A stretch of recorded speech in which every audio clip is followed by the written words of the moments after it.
A very good morning on this magnificently glorious day.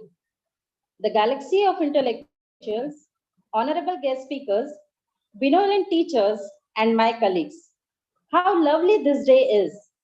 The scent in the air clearly smells of liberty, kindness, and humanity, and everything precious and beautiful around. Let me first take the opportunity to welcome you all.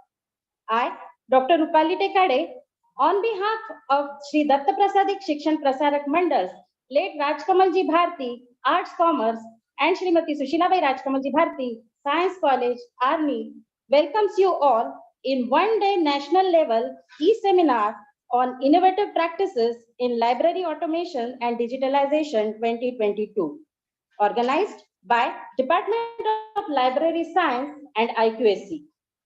Friends, as we all know, library plays a vital role in the life of each and every individual. The main aim of this e-seminar is to introduce recent approaches in library to cover the essential concepts in library automation and digitalization. This seminar intends to cover essential concepts and technology for smooth function and building a smart library. It's a base for creating awareness among all the participants and share their knowledge and experiences as a result on all aspects of innovative practices in library automation and digitalization. Friends, it's a proud privilege to have Dr. R.M. Tatad, Principal of late Rajkamalji Bharti, Arts Commerce, and Srimati Sushilabai Rajkamalji Bharti, Science College, as the President of today's inaugural ceremony. I welcome you, sir, and please request you to take your position and occupy the chair on the dais. Thank you, sir. We are terribly feel privileged and pleasure indeed with the presence of Honorable Dr. Mohan Kherde, a very dynamic and all-rounder personality. He is the Director, Knowledge Resource Center, Santa Gadge Baba, Amravati University, Amravati. I humbly request sir to please join us the occasion as the inaugurator. I heartily welcome sir. Thank you. I am immensely pleased to welcome Honorable Dr. Kirantai Bharti, President Sri Datta Prasadik Shikshan Prasarak Mandal Arni. I request our President ma'am to please join us as the guest of honor for today's ceremony. Welcome ma'am. Thank you. We are delighted to have Honorable Priyadarshanji Bharti, Treasurer Sri Datta Prasadik Shikshan Prasarak Mandal Arni. I request sir to please join us as the guest of honor. Welcome, sir, and thank you. We are pleased to have Honorable Advocate Siddharthji Bharti, Secretary, Sri Datta Prasadik Shikshan Prasarak Mandal, Arni, as the guest of honor for today's ceremony. I request you, sir, to please join us. Welcome, sir, and thank you. I deem it a great pleasure to invite Honorable Dr. S.V. Wankhede, Head, Department of Library, and convener of today's event. I request sir to please grace the chair on the dais. Welcome sir and thank you. May I now request Dr. M.R. Kakure, IQAC coordinator, please join us on the dais. Thank you sir. To join us on the dais, may I now welcome Professor Vinit Mahure, Department of Commerce, to please join us on the dais. Thank you. Moreover, on this glorious day, we are honored to have Dr. Sangeeta Paliwal, University Librarian, Central Library, Symbiosis International, Pune. She will be gracing the occasion as the guest speaker for the first technical session. I heartily welcome you, ma'am. Thank you. We are also blessed to have Dr. Akash Singh, Assistant Librarian, National Law University, Delhi. I welcome you, sir. Thank you. We are pleased to have Dr.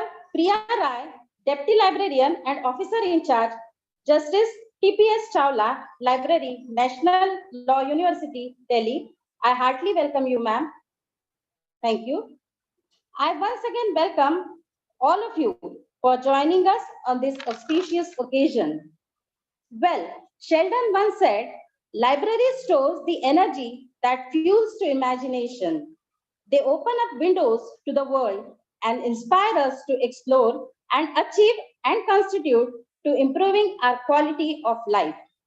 The library plays an important role in forming students' life since it is an essential source of knowledge. Young mind develops vital skills like reading due to libraries. Moving ahead, to start with the ceremony, let's pay tribute to Santa Gadge Baba by following the path and principle he has shown to us in presence of glowing lamp which symbolizes the victory over darkness.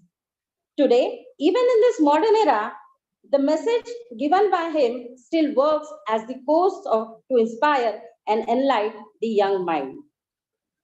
Friends, today's event is dedicated to pay homage to our beloved former president, Dr. Sanjay Ji Bharti, along with the unforgettable memories, of course, everlasting. Compilation of such memories in form of love, affection, care, and guidance to our beloved president who is no more with us, but will always remain in our heart. Sir, we'll always miss you. Thank you. Moving further, may I now request and take the opportunity to invite Dr. S.V. Wankade, the librarian and convener, to present his introductory words about today's occasion. Dr. S.V. Wankade.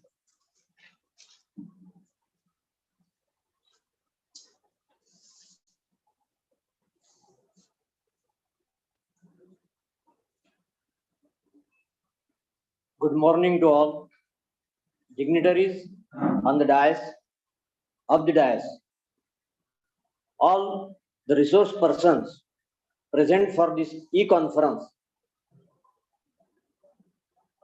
Honorable Dr. Akash Singh, Honorable Dr. Priya Rai, and Honorable Dr. Sangeeta Paliwal, all the library professionals, research scholars, and delegates.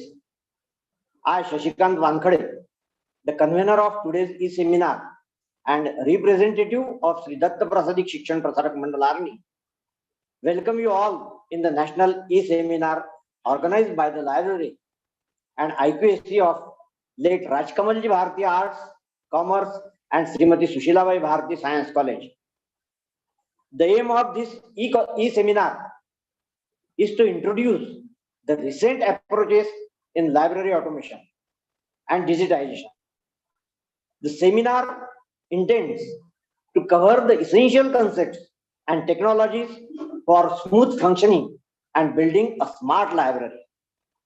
Also, there are certain objectives like rendering computerized services, need and purpose of digitization, processes, methods and equipments used for digitization, different types of media resources, and their preservation, maintenance, and development of digital library.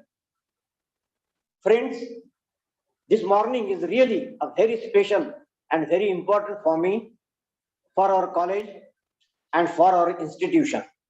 The reason is that for this national level seminar, we have such a special and great personality with us.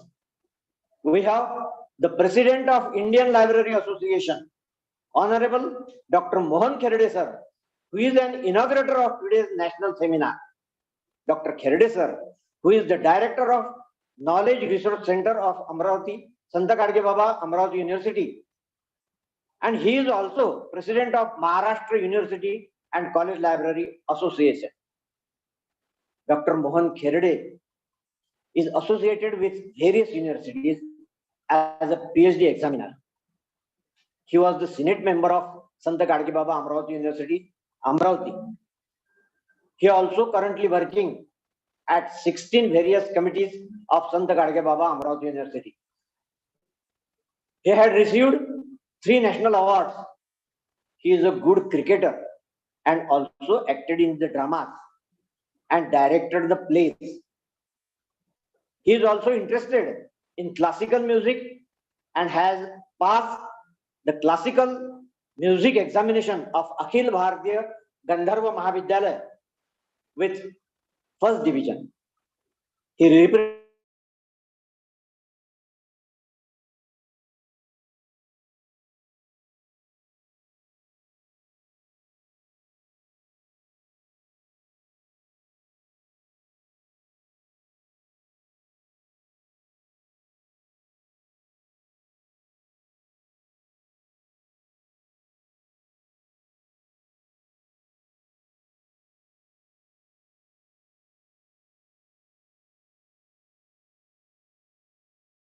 represents the state level sports and cultural competition both as coach.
Thank you, technical team.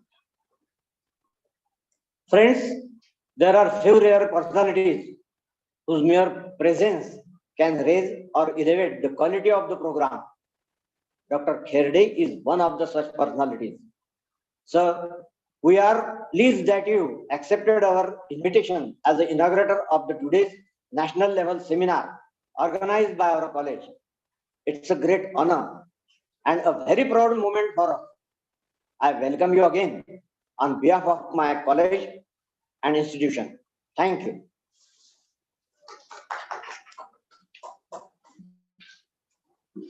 Thank you, sir. Now let's pay attention to our esteemed guest and inaugurator, Honorable Dr. Mohan Kherde. As said earlier by the sir, he is one of the various dynamic and role model to all of us. Before wasting time, I would like to invite Honorable Dr. Mohan Kherde sir to have his informative words of knowledge for all of us. Over to you, sir. Thank you. Thank you very much. Good morning, all of you. The president of today's inaugural function on one day national level e-seminar organized by late Raj Kamalji, Bharti, Arts, Commerce and Science College, Arni. Dr. Tated, sir. Honorable Dr. Kiran Tai Bharti, madam. Honorable Dr. Advocate Siddhartha Bharti, sir. Mr. Priyadarshan Bharti, sir. Organizer of this one-day national e-seminar, Dr. Shashikant Wankhede. Co-convener, Mr. S.N. Bole, sir. Guest of honor or guest speakers of this one-day national level e-seminar on innovative practices in library automation and digitization. First speaker, Dr. Sangeeta Paliwal, madam. Dr. Priya Rai, madam. And Dr. Akash Singh. And all dignitaries on the dais, of the dais, and my professional colleagues. The subject of this particular seminar is chosen very nicely. That is innovative practices. Now, we all experience the innovative practices just before few minutes. While introducing me, Dr. Shashikant Wankhede has nicely put my introduction before you. That is one of the innovative practices, because I never seen such kind of introduction. That's why I'm saying that what topic is chosen, that is very perfect. So far as library automation and digitization is concerned, we all living in digital era. If you just see the journey of library, it was started in ancient time. At that time, very big libraries were there. You know, Nalanda, Takshashila, all these are very big libraries. A journey of the library is started from ancient time. After that, we experience traditional libraries, then computer libraries, automated libraries, digital libraries, paperless libraries, and recently in the introduction speech, Dr. Shashikant Wankhede used the word smart library. It means that we all experience various kind of libraries. But if you see these libraries, why these names are being, you can say names are there. Actually, services are same. Services in ancient time and today also same, that traditional services. But the way of extending these services are different. In that part, because library is a service institution, the name and fame of libraries, it depends on the what kind of services that library is given to the end users. Means services are same, but how you can extend the services, provide the services to the end users. And that part, it should be in the innovative way. Now, friends, today what happened? Some popular statement comes from the masses. that in the era of internet, there is no need of any kind of library. These are popular statements. Yes, now there is no need of library in institution. Why I'm saying that? Why I'm saying like this? Because in new education policy also, the stalwarts forgotten to give importance to the library in their report. Yes, that is unfortunate for our country. But friends, when we are saying that there is no need of library, all are just we received the information on Google, on internet.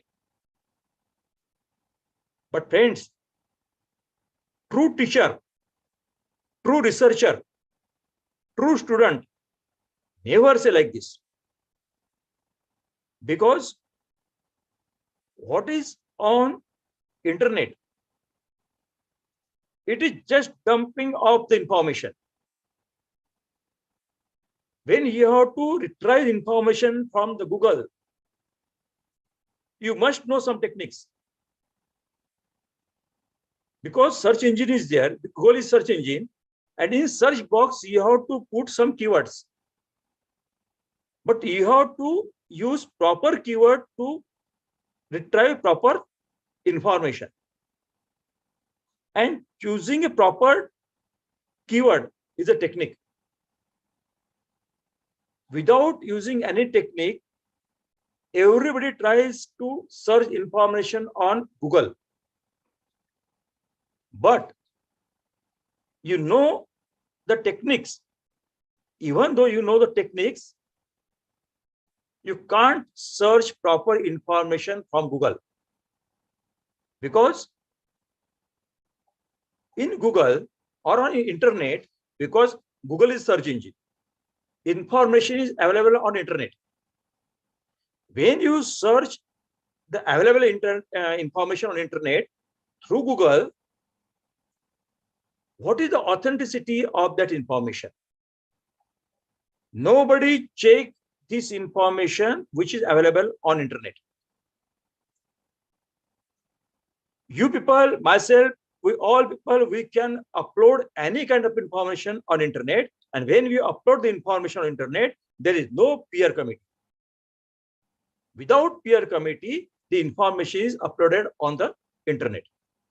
But I'm not saying that every information is unauthentic.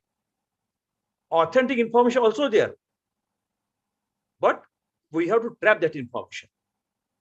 That's why I'm saying that in Google, information is there, but we should know the technique. We should have an ability to recognize the authentic information. Yes, because many information on Google is not in the form of full text. Some are in abstract form. Some are in full text form. Yes, because on Google, free information there, and paid information is available in the library. Yes, in my library, in the library of Sant Gadagwa Amravati University Amravati, we spend 1 crore 50 lakhs on journal and databases. Only in journal databases, we spend 1.5 crore. Friends, if every information is available on internet, then why are we spending such kind of amount, such a big amount? Because if you search IEEE, if you want some authentic information, you can say standard information like Science Direct, yes, ASM Digital Library, ProQuest, yes, these informations are not available on internet in free of cost. So we have to, today also, we have to learn the library. Now, information is available in the library. But this information, we have to, being a librarian, we have to put before our users. Now, that is technique. How this information we have to send up to the end user. In that, because being a librarian, for library profession, we have to reduce the gap between information and user. Now, in reducing the gap between information reader, there must be some kind of, there is a skill. There is a skill. That skill we have to apply. Being a librarian, we have to apply that skill. And that is innovative practices. Yes. How innovative, how you can retrieve, you can disseminate the information up to the end user. There is a skill. That skill is nothing but, you can say, innovative practices. We have to apply some innovative practices, because today users are not coming in the library, but librarian has to reach up to the end user. That is embedded librarianship. We have to apply embedded librarianship. Now, what kind of innovative practices are there in library automation and digitization? Because we know, when talking about library automation, many services are there. The security system is there. RFID is there. If you see in our library, you can see book lift also there. Means automatically books are just, we put in that lift, the book will automatically, we can send at its destination. Means in automation, so many automatics are there, that access, control access system is there. These are the innovative practices in automation. And so far, digitization is there. History repository is there. You can use this WhatsApp or such kind of social media to distribute information to the end users. So many innovative practices are there. I will not talk on that innovative practice because in whole day, experts are there. They will focus on that particular point, because you have to listen from the experts what web-based services are there, how web-based services are useful to reach up to the end users. Because today we are using, actually we are talking about smart library, we are talking about automation library, automated library, we are talking about you can say computerized library. But friends, we are using today hybrid library. We are using traditional services, we are applying traditional services in library, also some automated services, modern service also there. Means we are using computer and we are doing in, you can say, with the help of human being, we are doing all these things. This is hybrid library. In that hybrid library, we have to apply some innovative practices, because our aim is to provide proper information to proper user at proper time. If you can achieve all these things, you can say your library is great, your library is great, your staff is great. But if fails in that particular part, you have to think over it. So I will not focus. Yes. Again, I know you all people are eagerly just waiting for the experts. You have to listen some words, important words from the speakers, guest speakers.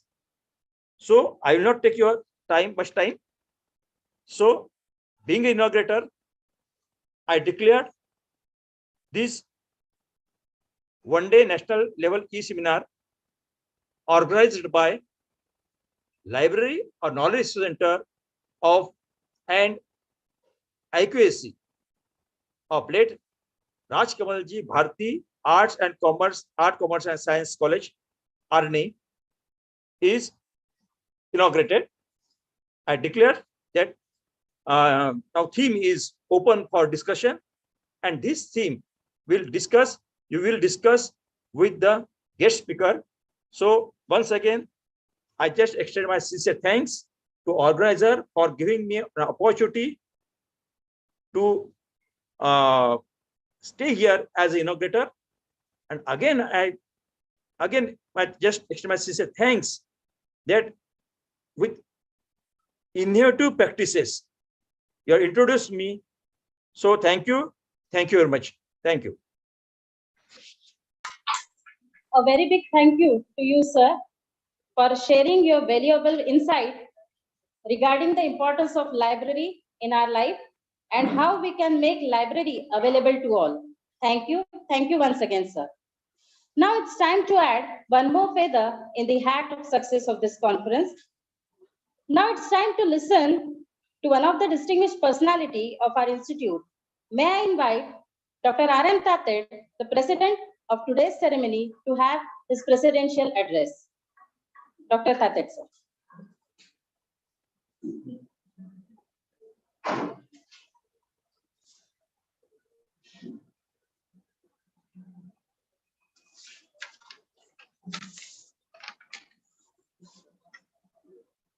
Good morning, friends. I am Dr. R.M. Tated, the principal of late Rajkumji Bharti Art, Commerce and Srimati Sushilabai R. Bharti Science College, Arni. Welcome you all in the national level e-seminar on innovative practice in library automation and digitalization organized by Department of Library Science and IQAC. Friends, our college was established in 1984 with two faculties, Art and Commerce, and Dr. Sanjay Ji Bharti, the former president of the institution, started science faculty in 2009 to give an opportunity to the girl students in the area. Dr. Sanjay Ji Bharti used to encourage us to organize various conferences, seminars, guest lectures, workshops in the college. And I am glad to tell you, we organize international multidisciplinary e-conference organized by science faculty and national interdisciplinary e-conference by art, commerce and humanities in the month. And today library department has organized national seminar. I hope that we will organize many such conferences at national and international level in the future. Our college also organized various social awareness programs such as AIDS awareness, Corona awareness, women empowerment, gender equality, IPR, etc. Friends, today for this national level e-seminar, we have Honorable Mohan Kherde, Director, Knowledge Resource Center, Sant Gadge Baba, Amravati University, Amravati. As an inaugurator, guest speaker, Dr. Sangeeta Paliwal, University Librarian, Central Library, Symbiosis, International, DIM University, Pune. Dr. Priya Rai, Deputy Librarian, Officer in charge, Delhi, Dr. Akash Singh, Assistant Librarian, National Law University, Delhi. I welcome them all in this e-seminar. I also welcome all the participants. Resource scholar, on behalf of the organizing committee, and wish you all the best and good day ahead. Thank you very much.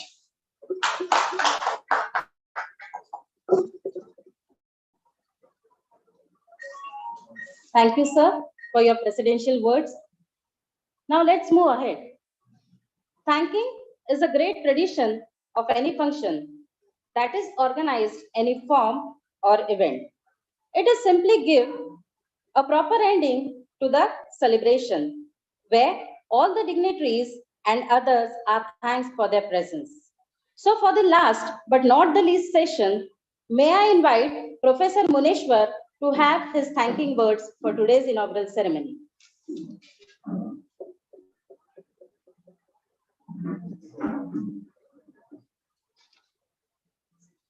Thanks a lot, ma'am. Good morning to one and all.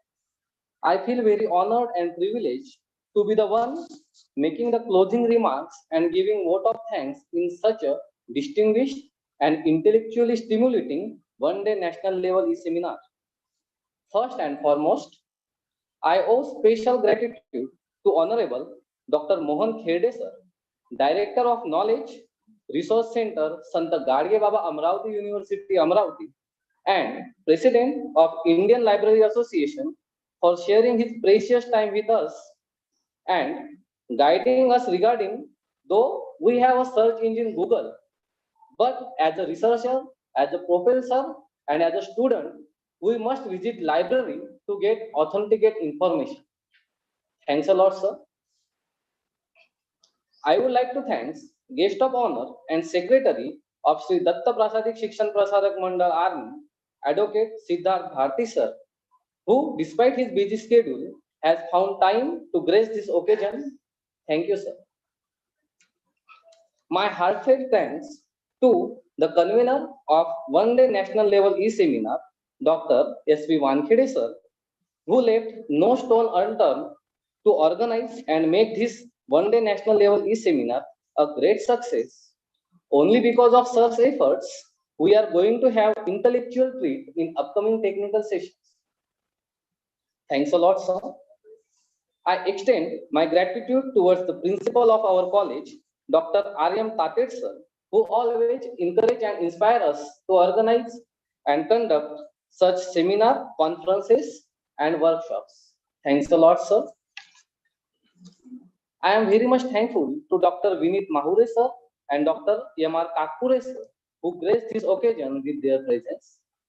And last but not the least, I would like to thank all the teaching and non-teaching staff and technical team who worked hard to ensure that this occasion becomes a memorable success. Now, I would like to request Dr. Rupali Tekade ma'am to conduct further technical sessions.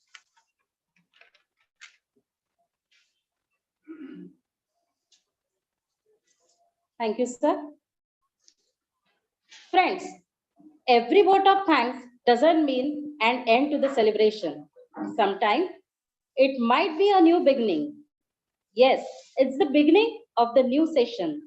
So now let's move toward the series of lecture in form of the technical session. First of all, I would like to thank each one of you for joining us in one-day national level e-seminar on innovative practices in library automation and digitalization 2022. I bid a very warm welcome to all the renowned speakers and delegates who took out their valuable time and join us today to be a part of this event. Friends, we are honored to have you all with us. Without any further delay, I would like to start with this event. For the first technical session, we are delighted to have one of the web-based expertise in library services. She is none other than Dr. Sangeeta Paliwal, University Librarian, Central Library Symbiosis International, Pune, as the guest speaker. Welcome, ma'am. May I request Dr. S.V. Wankhede, the convener of this seminar, to please have the introduction of today's guest speaker of Dr. Sangeeta, ma'am.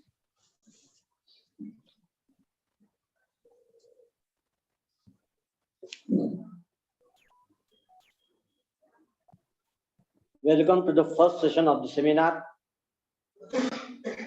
I take this opportunity to welcome today's first resource person, Honorable Dr. Sangeeta Paliwal, an expert in web-based library services. Dr. Sangeeta Paliwal is PhD in Library and Information Science, UGC NET qualified, working as a University Librarian in Central Library Symbiosis International, which is deemed university at Pune. and has 19 years of professional experience. She is a member of International EBS CO Academic Advisory Board for Asia, Australia, and Africa since 2018. She has published one book, 3 book chapters, and 13 research papers in different national and international journals. She has presented 15 papers at different national and international conferences. She has organized 3 national level workshops, 2 of which were sponsored by INFLIBNET, Gandhinagar, Gujarat. With this brief introduction, I request Dr. Sangeeta Paliwal to deliver her lecture. Thank you.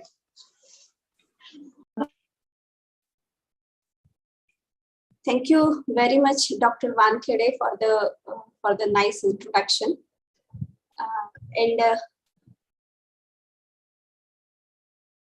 Thank you very much for inviting me in this e-seminar. So my topic is web-based library services. I will share my presentation.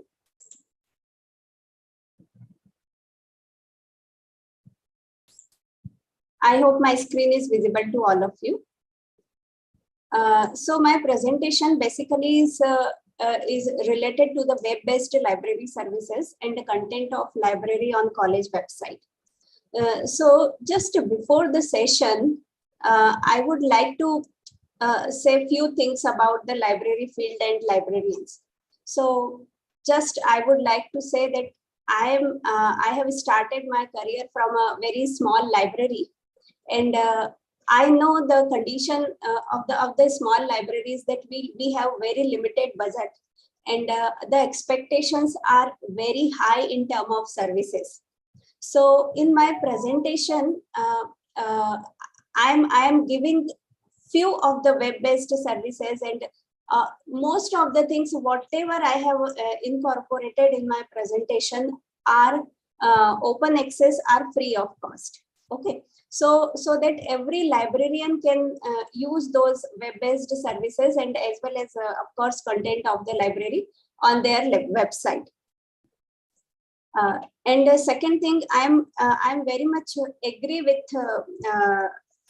Dr. Mohan Kharde's statement that yes, lots of things are available free of cost, but for most authentic information we have to pay. In case of university, as a university librarian of the Symbiosis, for electronic resources we have a huge budget, and we are spending a lot on the subscription of the electronic databases. But today's my presentation will be based on the web-based free open access services, so that all the librarians, those who don't have budget, they can give web-based services to the faculty members and students. So according to a survey, 80% of the Americans are using electronic readers or tablet for the reading ebooks, and even after pandemic it may be 90% or more than that. And if I will talk about India, after pandemic, our most of the students and faculty members are very well connected with the electronic resources, reading and all. So nowadays that web-based library services is the demand of the time, and anyhow we have to give all the information to their desk. As Dr. Kharde said that now users will not come to the library. Library has to go to the user's hand, not only on the desktop, they have to go to the user's hand. So this is the challenging time for the librarians, and we have to cope up with the new trends, otherwise our importance will be gone. Now my first topic is content. My first topic is web-based library services. So under web-based library services, I will give you information about different library services which can be given in the different department of the library. That can be a reference section, acquisition section, cataloging, circulation, periodical, and web-based user education related service also can be given by the library. Next, I will explain tool for web-based library services. Most of the tools are open access. And my next topic will be content of library on college website. Here I will show you our university website as well as one of the college Symbiosis college website. So what is web-based library services? So web-based library services means library services provided using internet as a medium and a library website as a gateway with the help of integrated library management system. So at the beginning of my session, I told you that in my presentation, I am going to give you some tricks and techniques where librarian can give all these web-based services with the minimum requirement. It means that librarians required a computer and an internet connection for these services, and they can give the web-based services to the users. So here the definition of web-based services means the services which can be given through internet or with the help of websites of the library is called web-based library services. These are the few web-based library services. So I will explain section wise. So if I will talk about the reference section is the prime, I can say, department where we can give maximum web-based services. So first one is electronic document delivery services. Under electronic document delivery services, what we are doing, if any of the our user is not able to get the information, then they used to send their question to the librarian, and librarian will reply their question through the mail. This is the general definition of the library. In case of Symbiosis, under electronic document delivery services, we are giving research paper to the faculty members and student, those they are not able to get from their website. Here just I would like to say that in Symbiosis we are subscribing 125 different databases, which includes electronic journals, electronic books, and electronic real-time databases. So all the e-journals are not accessible to all sites. We have 35 different libraries and in 6 cities of India. So there is a possibilities that some of the e-journal which is subscribed by Pune campus and our Bangalore campus student are not able to get the full text access. So in that case, that Bangalore student or faculty member used to send a mail to the central library that they required a particular research paper. So normally in central library we have the access of all 125 databases subscribed by SIU. So we used to download that paper and we send that paper to the user. So this is called electronic document delivery services, which is given by the central library of SIU. But in your case, you can give any of the information which is required by the user that can be comes under document delivery. You can send a link of the required paper. You can send a link of any of the real-time databases which is your user is not able to find out through the web. So that is called the electronic document delivery service, and it can be given free of cost. Just you have to send a mail that your library has started document delivery service. Under document delivery service, you have to define your rules, that what you are going to give under document delivery service. Let's say you can say any query related to the research, any query related to the books, or any research paper which is available open source or whatever. I mean, there is a possibility that you may have some subscription. So you can create your points, your rules, and you can send a mail to all your users that your library has started document delivery service, and under document delivery service we are giving these services. After that, next is web-based reference tools. What happened, most of the especially small places, PG student and sometimes faculty members are not aware about lots of research tools are available on the web. Let's say Grammarly. Of course, Grammarly premium subscription is paid, but basic is open access. So Grammarly is a free web-based tool which is very much useful for correct grammatical mistake as well as spelling mistakes. So Grammarly is a very good tool. Next is Mendeley. Mendeley is a reference manager tool, and it is very useful while doing PhD, because I have used Mendeley in my PhD and it's open source software. Then DupliChecker and Urukund. DupliChecker is a free plagiarism tool available on the web. Urukund, I think, and through InflibNet has given Urukund free of cost to every colleges of India. So you can use Urukund and you can educate your faculty members and students about the Urukund and these open access tool. Then in goes open access journal finder. Actually, what happened, if any of the faculty member has written a paper, then the challenge for them is where to publish that paper. So as a librarian, you can help your faculty members that to choose the best journal for them.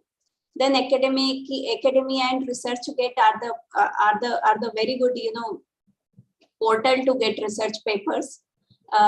Lots of researchers are registered there, and those paper which is available on open access, those papers are available on both the platform. So these are the tools which can be used by you for the services to the user. Even for Grammarly, Mendeley, Urukund, you can arrange training sessions for the faculty members and students so that they will come to know that what is the reference tools available on the website. Next is electronic current awareness. Of course, your awareness services. You are all very much aware about the current awareness services. So the same services, when we are giving in electronic format through mail or through WhatsApp, in some of the librarians have created WhatsApp group for the student, and they are giving services through the WhatsApp. So current awareness services can be given through mail or through WhatsApp. Then electronic research guide. Electronic research guide is a very useful tool.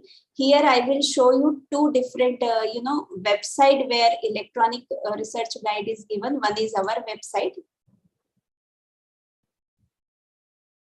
Just a minute, I'll show you the website.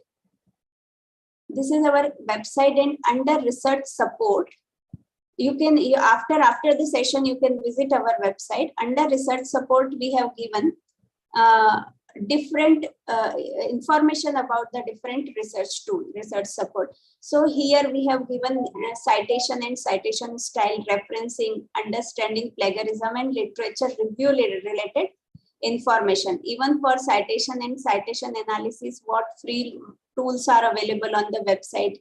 Referencing के लिए what tools are available on the website. Each and everything we have given on the website, just like EndNote. EndNote is also a reference manager tool, which is again available free of cost. Zotero is also a reference manager tool.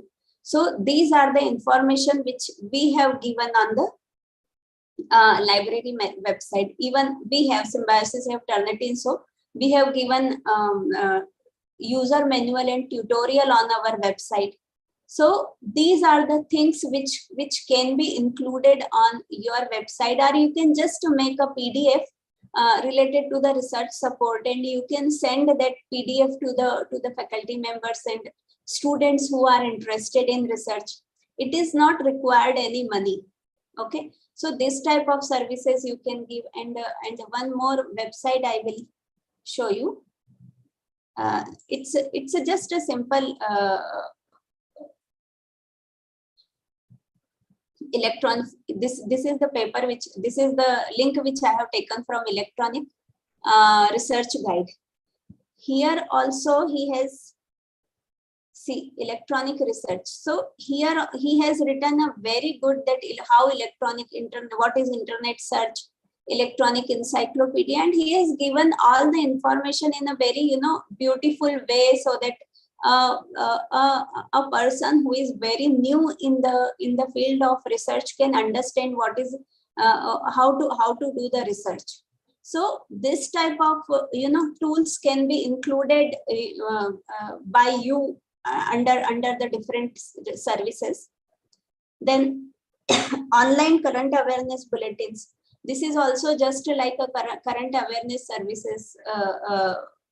Then electronic SDI services. Under SDI services, you can make a different group related to the different interest of the people, and let's say some of your faculty member or student is related in a artificial intelligence, so you can make a group, a different email group or different WhatsApp group. For one is artificial intelligence, second is nanotechnology, third is whatever specialization you have, and you can give different information from the website, whatever you get related to their subject area time to time. Next is virtual reference, ask a librarian. This is one of the very, you know, popular service among the user. In case of, you know, SIU, this is one of the very much popular services where student and faculty members can ask anytime any question to the library staff. So this can be given on the OPEC, this can be given on the library website. So these are the services which can be given under reference section. Next is acquisition. Under acquisition section, list of new arrival. Of course, list of new arrival may be the part of current awareness services. Then electronic, we can create electronic indexes related to the books which is arrived new in the library. Next is cataloging. Cataloging is a part of acquisition. So the most important is web OPEC. So searching web OPEC is a very important task. Then accessioning of the journal, whatever new journal came into the acquisition department, you can display those journal on the website, or through email you can give information. Then accessing of the digital collection, you can give some guideline that how to access the digital collection. Then searching multiple catalogs with single command. This is also can be done by the different, you know, different tools available on the web. So here I will show you our web OPEC, SIU web OPEC. In Symbiosis, we are using Koha. Koha is again open source software, but we have customized Koha. So the best part of our Koha is, are you able to see my screen? Can you see the Koha screen? Yes, ma'am. Yes, ma'am. Okay. So here, when whatever I will search, I will be able to search from all our libraries. We have 35 different libraries. So let's say I will search here Gandhi. I'm searching something related. Sorry, ma'am. What Yes. are you doing now? It's not visible on the screen. Okay, just a minute.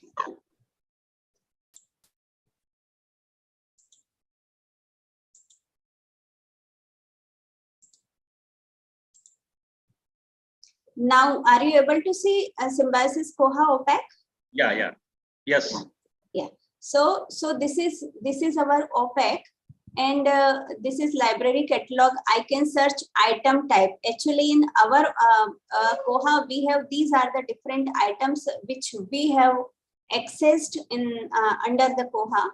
So here I will search under books, and I will write Gandhi. All libraries are connected through Koha.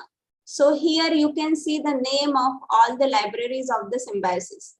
So when I will select all libraries, I will get the results from all SIU libraries. Okay, this is our new arrival services. our library gets any new book for 7 days, their first page will display under the new arrival.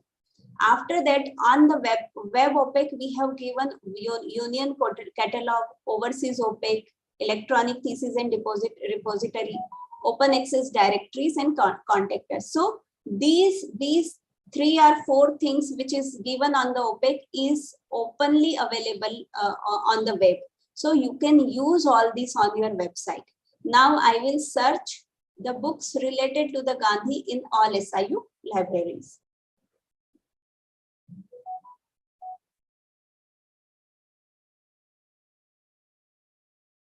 It's quite slow.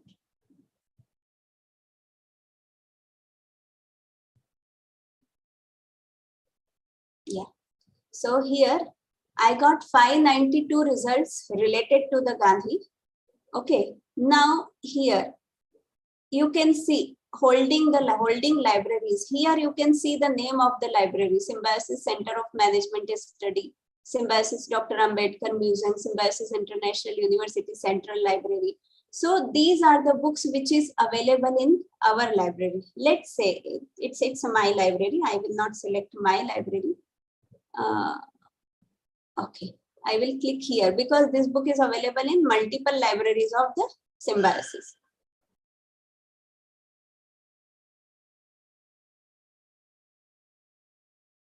So here you can see the status available and here the current location. So if I am not belong to any of these library, okay, all are Symbiosis International Central Library only. Okay, so if I am not belongs to, let's say I am from any of other institution of the Symbiosis and I want this book, then I have to send this number SIU-B, this barcode to the librarian, and I have to send a request that I want this book. So under interlibrary loan, normally we are giving the services. So this is Koha OPEC, which is open source software, and we have customized Koha OPEC as per our requirement. So actually it's quite tough for customization, and we had paid some fees to the service provider for the customization. But in your case, if you want to work for one library, then there is no customization is required. Just small training is required to implement Koha in your library, and you can take that training from the internet. Lots of videos and training materials are available on the web. So Koha is one of the best software which is free of cost available and can be implemented on any of the academic library. The next is circulation section. For circulation section also we can implement different web-based services. Knowing circulation data online, this is also can be done through Koha or any of the library software. Knowing availability of particular document online, reservation of the documents online. Means let's say just I showed you that particular book if we are looking for, then through web only our student can search that whether the book available online or not. Then reservation of the document can be done through Koha. In Symbiosis we have given reservation facility as well as reissue facility to the students and faculty member, and a student or faculty member can pay fine online also. So these are the facilities which we have given to our students. Then status of reserved document, librarian can check the status of reserved document online. And even we are taking book suggestion through Koha only. So cancellation of reservation online request of renewal of loan. Means in our case we have given rights to the student. But in some of the library, if you don't want to give rights to the student, then there is a tab available on the Koha where just a student has to click and one mail will come in your mail that a particular student wanted to renew the book. So on the basis of that mail, you can renew the book. User status, account status online. User can see their status just like a bank statement, which we can see online. Student also can see their status, that how many books they have read, how many books are pending there in their account, what is the fine they are in pending account. And even as a librarian, as an administration administrator, we can get the report also from the Koha. Not only Koha, any of the library management software which you can use. Online posting of overdue details, of course you can see you can get the overdue details also. Next one is periodical section. Through periodical section also you can give different library web-based services. So first one is electronic article delivery. As I told you that every library we are either it is small or big library, we have the subscription of some of the journals and magazines. So in magazine, let's say if some article came, then you can scan that article and you can send in a particular group for the reading. So electronic article delivery can be done through email.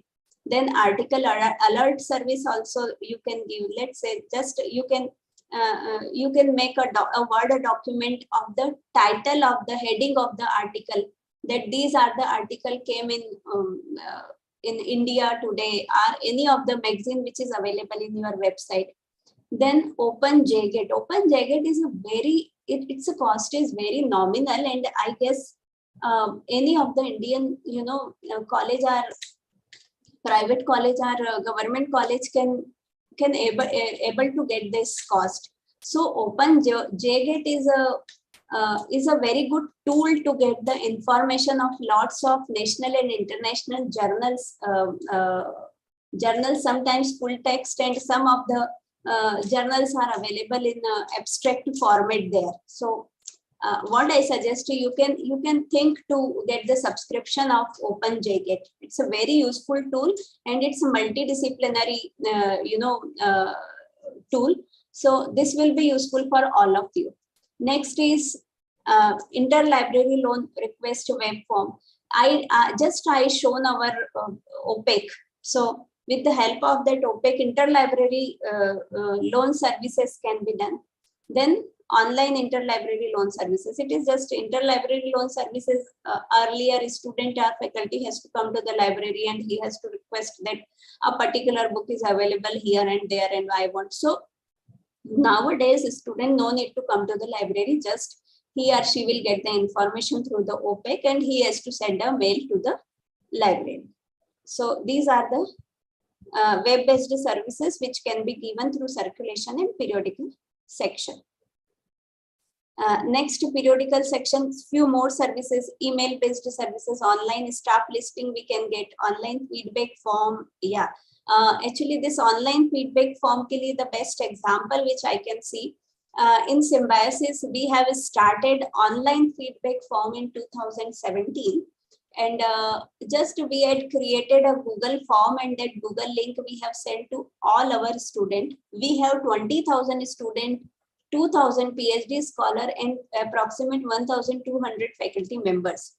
So from 2017, every year in the month of February or March, we used to send a link to all faculty members, and centrally we are collecting that feedback form.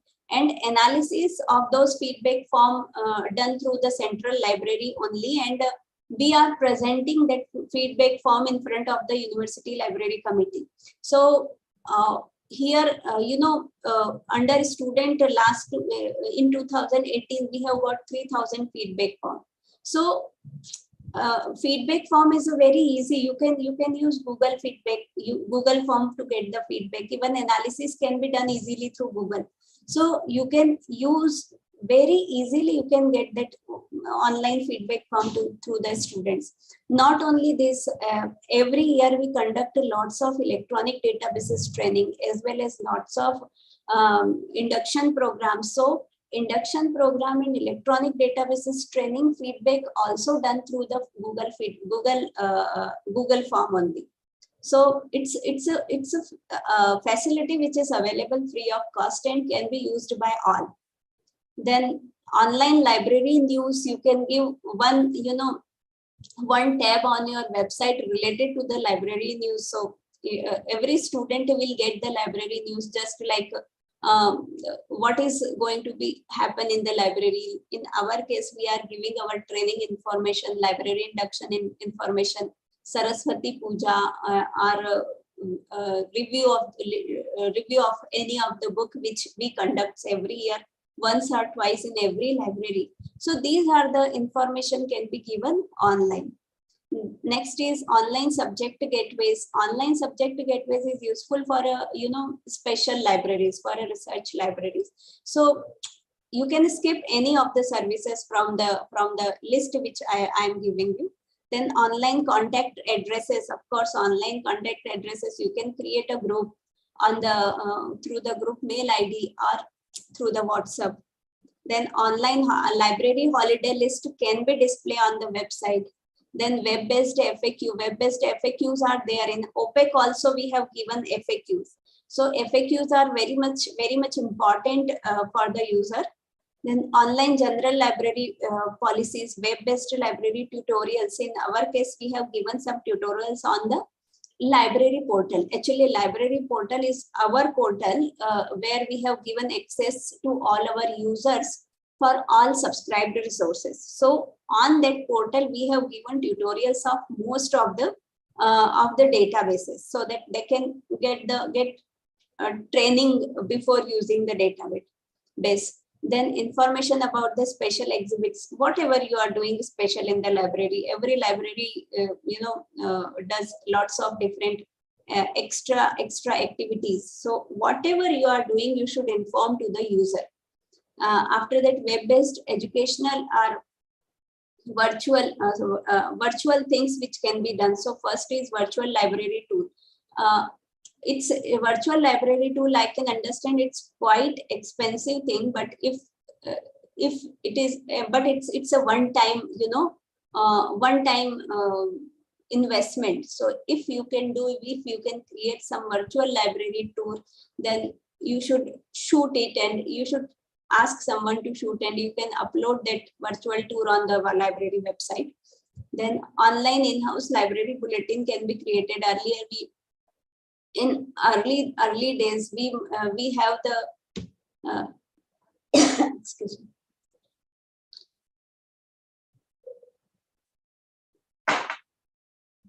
Okay, so library bulletin, earlier it was in print format. Now we can print in electronic format. Library blogs are there. Online mailbox for user comments or user suggestions.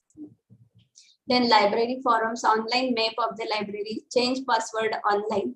So in our case, we have given change password online for library portal, as well as Koha password can be changed by the student or faculty member. Then online library chat. This online library chat facility is available with Koha. I don't know about other software, but yes, it is there with the Koha. Then tools for web-based services. So here, just I have taken some good libraries resources. They have given lots of open source, open access electronic resources. So I have taken their example, so that when you are creating something for the user, you can refer those libraries. So first library which I have taken is IIM Ahmedabad and IIT Kharagpur. Let's see which library it is. Sorry, IIT Bhubaneswar. So open access resources, here they have given all the open access resources, most of the open access report. Actually, I have limited time, so that's why I will not be able to give each and every information. But see here, free lectures and videos are there. Harvard Open courseware are there. So these are the, and ebooks, open ebooks websites are there. Open e-journals websites are there. Open e-journal databases are there. So, you should visit these libraries and you can get the data which is useful for your users. Don't take all the data. You have to select some of the data which is useful for your user, and after that you can create your website or whatever platform where you can give information to the user. And one more library example I have on our website also, we have given lots of open access resources. So you can visit SIU website also. This is IIT Gandhinagar. Here also they have given lots of open access resources. So from here also you can take, I mean, you have to visit lots of sites.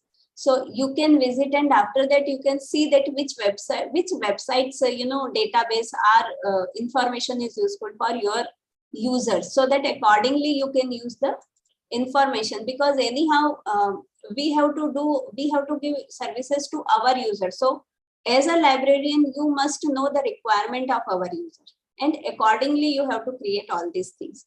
Then discovery tool is a very useful tool to discover information from the website. So under Google, they have one customized Google search services also.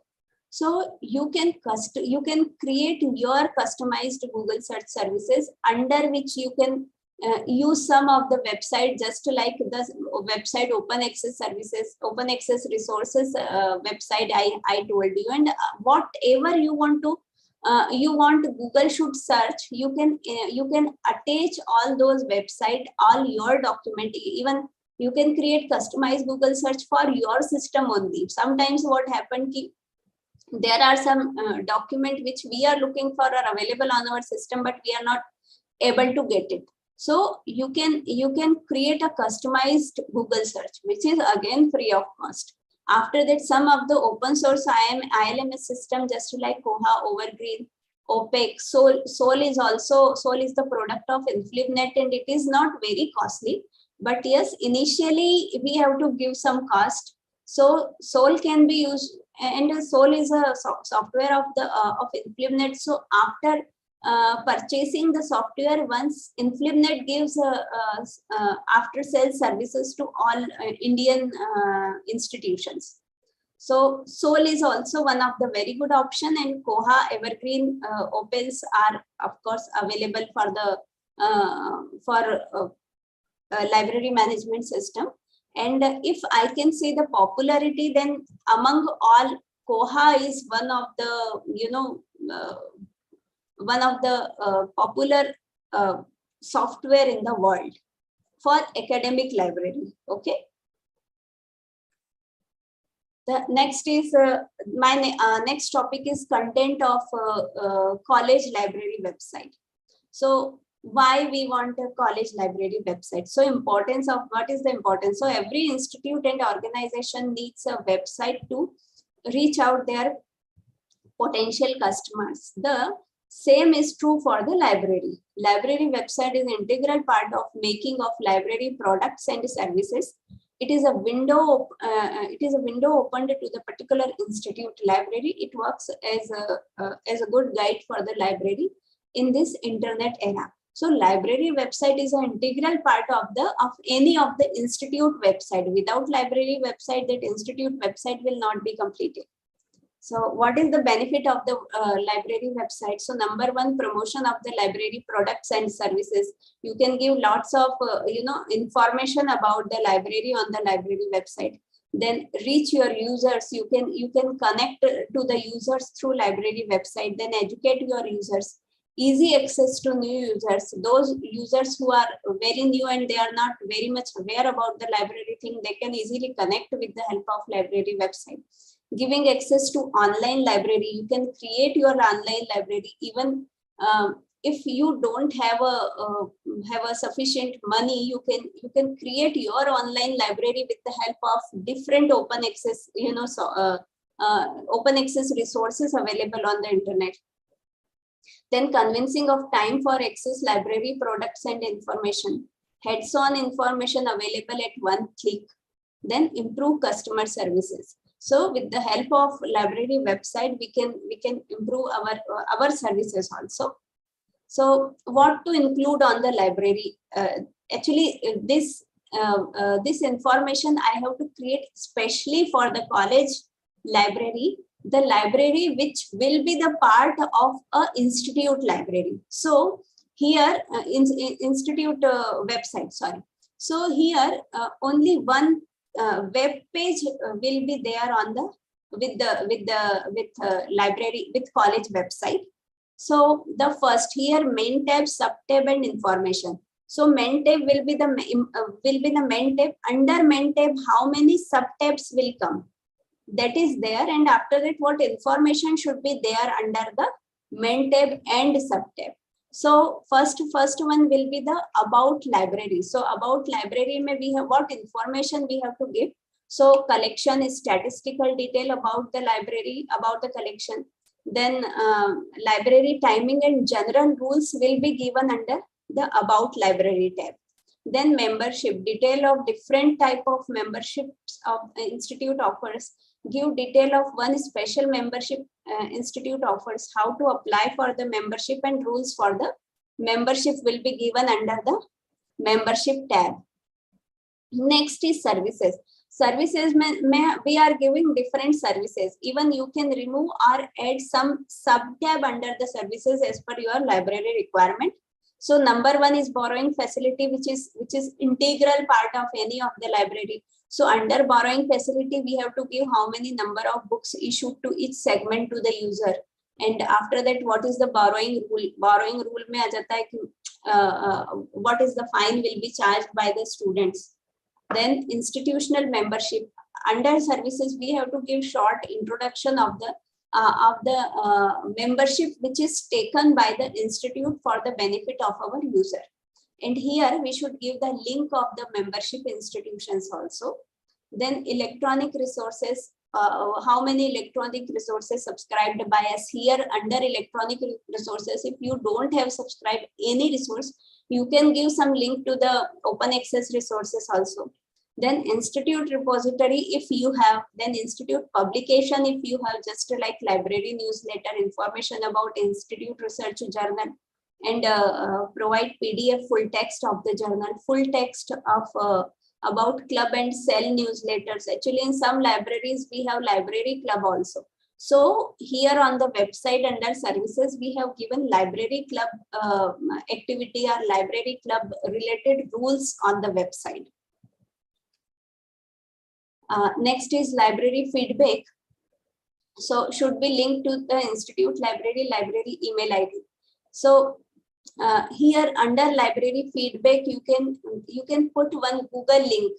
So whenever a student want to give library feedback, they will click on the link and they will be able to give you feedback that whether they are happy or not happy with the library services, or they want some more services from the library. So with the help of library feedback, we can improve our services.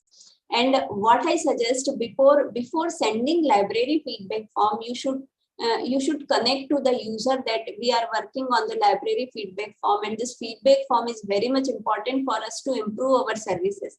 And while making feedback form, you have to concentrate on each and every point of the feedback, that what you are giving and exactly what type of answer you are expecting from the user, because this feedback form is very important for the future growth of the library.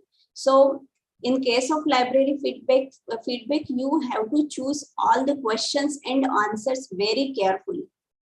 Then purchase suggestion, in our case, we have purchase suggestion through Koha. So here under purchase suggestion, we have given Koha link so that the student can click on the link. After that, they have to use their credentials of the Koha, and after that, they will be able to send a purchase suggestion to the library. After that, library staff information and contact. These are the eight points which should be the part of library website. Then other than this, we should write a separate segment corner for this information. Should have library statistics information like number of books, magazines, and magazines in table format should be dynamic, means that part should come on every web page of the library. Then few important links should be there on the library website, that is National Digital Library, Swayam, NPTL, Shodh Ganga, Shodh Gangetri.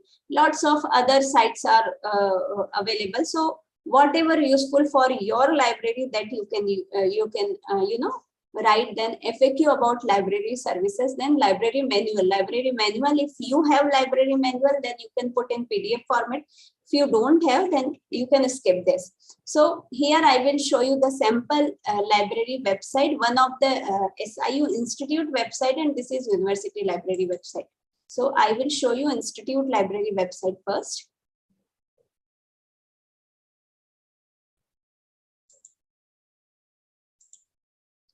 So this is our one of the institute, that is Symbiosis School of Economics. So this library web page is the part of the institute website. So this is the library. Under library, I told you some tabs and main tabs and sub tabs are there, and after that information. So first tab was about. Under about, they have given some information about the book, about the institute. Then collection, print collection, how many books they have, how many magazines they have, how many journals they have. Then here they have written up to what date this information is updated. So this is up to May 2020 when this information is updated. After that, non-print collection, how many non-print collection are there? So online databases are 4, ebooks 22 they have, e-journals 1, and Kindle ebooks also the part of their library. Then 15 Kindle ebooks are there. Then different databases, CMI, IQ, CMI, States of India Economic Outlooks are the subscribed by them. This is the library timing they have written very clearly. And these are the general rules of the library. Next is membership. Second part was membership in my PPT, if you will remember. Then under membership, to whom SSC is giving membership. So faculty, BSc and MSc student of SSC, rules for the membership, these two parts. Then the different services is provided by the library. So interlibrary loan we are giving, reference services they are giving, new editions of the book they are giving, plagiarism check through Turnitin we are providing to the user, document delivery services we are giving to the user. And these are the borrowing services, means borrowing facility. For a student they are giving 2 books, periodical 1 for 7 days. Then full-time faculties, so they are giving 10, 5 visiting faculty, other symbiosis faculty, SIU, PhD. Then these are the borrowing rules they have written. Then institutional membership, they have the membership of British Council as well as Maratha Chamber of Commerce. Then Gokhale Institute of Politics and Economics, they have given the link also. So as well as they have given from these organizations, student or faculty member what can get. So they can access to the reference library, participation in the activities of this organization, including workshops, seminar, lectures presented of the 32 committees on the chamber. So these are the facilities can be used with the help of these membership. So through website, student and faculty member will get to know that what they can get from this membership. Then web OPEC is there. So this is the Koha OPEC link they have given on the website. These are the different electronic resources. So this is our library portal link. Actually, this is very much closed to the SIU library members only. Just I will show you when I click here. I will get this is our library, portal. So for all our 20,000 student and all PhD scholar and all faculty members, we have given credential for this library portal. So they have to use that credential. After that, they can get the access of all subscribed resources of the SIU. So here Institute Library has given the name of different databases and different services which is subscribed for the user. So EBSCO, Emerald, Web of Science, and Scopus. These are the different databases which is subscribed for SSC, Symbiosis School of Economics student. Then here we have given library committee information also. Library feedback is blank because library feedback. Okay, when we will click here, we will get SSC library feedback. Okay.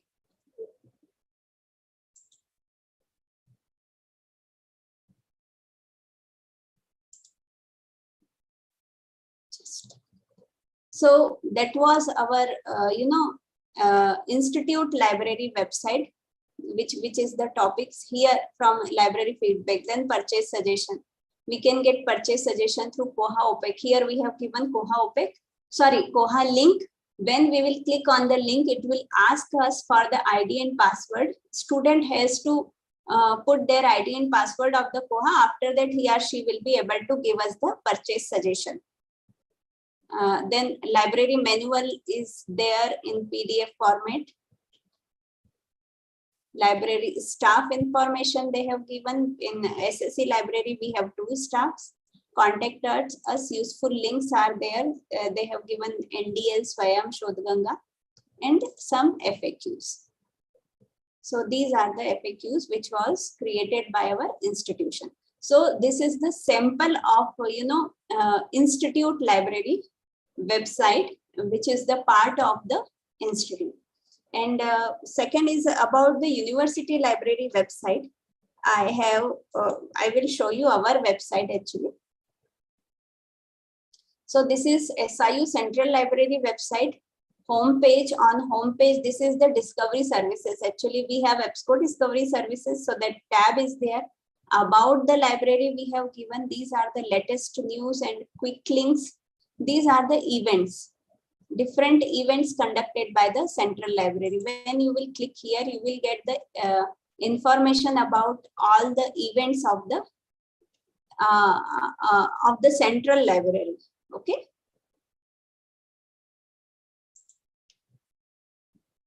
Then library information, introduction, values, objective. Actually, university website is a for university website, we have to give each and every part of the library. That's why university library website is a quite big, website.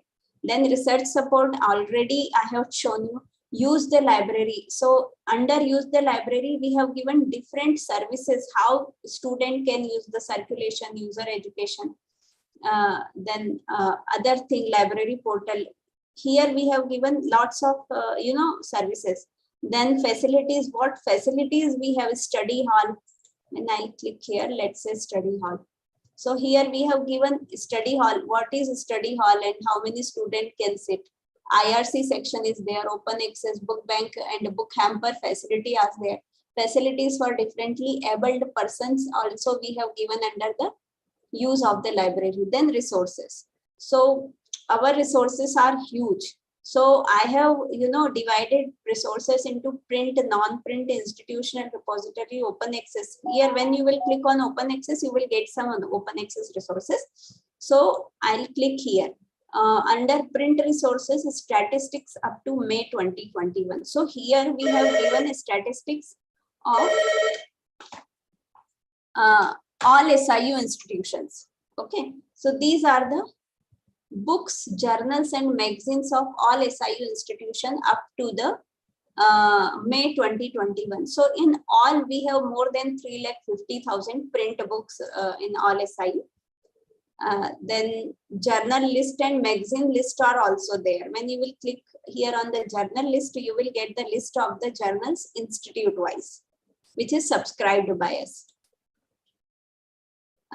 Then non-print, when I click, then statistics up to May. See, electronic resources. So centrally we have subscribed 29 different tools and researchers resources. Then ebooks are more than 2 lakh, e-journals are 45,000, and these are the constituent subscribed ebooks. So our law school, SLS Pune, has subscribed 14,290 and subject related ebooks. SLS Noida have 13,000. So these are the statistics which we have given on the SIU website. Then here quick guide of the database. So under quick guide of the databases, we have given the different name of the databases with institution subscribed to. Discipline, logo, database, and institute. So when you can see the SIU Central Library, it means it is for all SIU institutions we have subscribed for. These are the research tools, and here you can see IEEE is subscribed for SCIT, whereas ACM is subscribed for 2 libraries, SCIT and SIT. So this is the quick guide of the databases subscribed by us. Then library event from 2015 to 2021, different library events which is done by the Central Library as well as Constituent Library. So here you will get the exact data of the events done by, see, this is the document delivery services done by the Central Library. Then information literacy program. Last year in 2021, we did 197 information literacy program.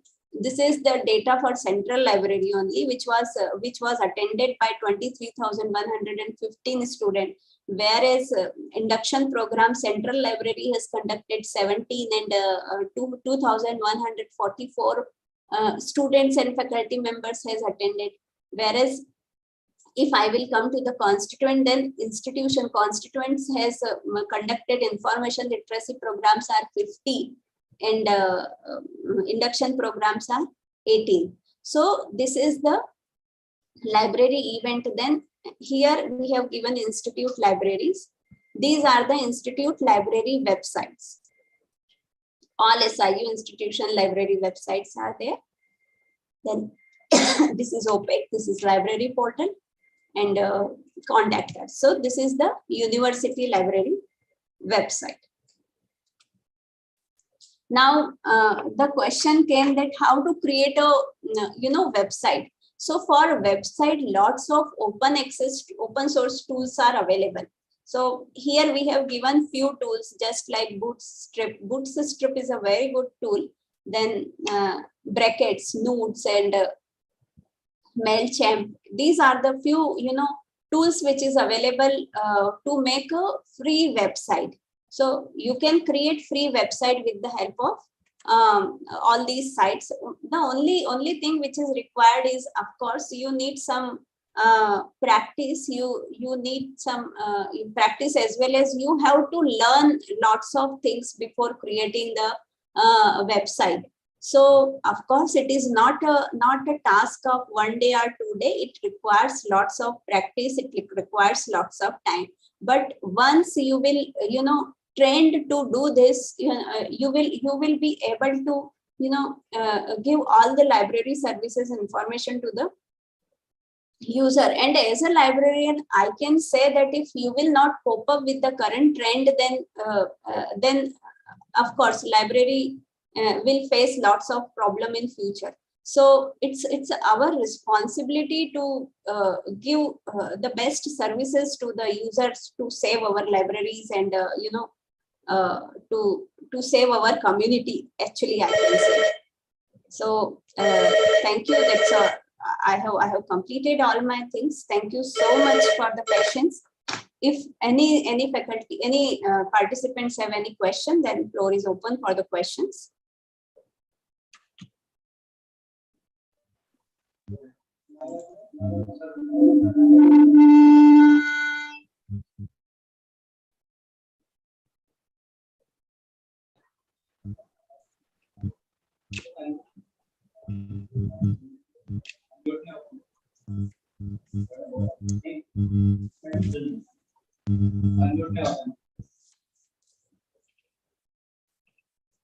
Ma'am, may I request all the participants that the topic is open for discussion. If you have any queries, please type into the chat box.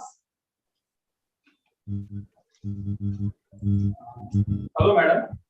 Yes. Hello. Yeah, I can hear you. Hello, madam. I have one question regarding the Koha.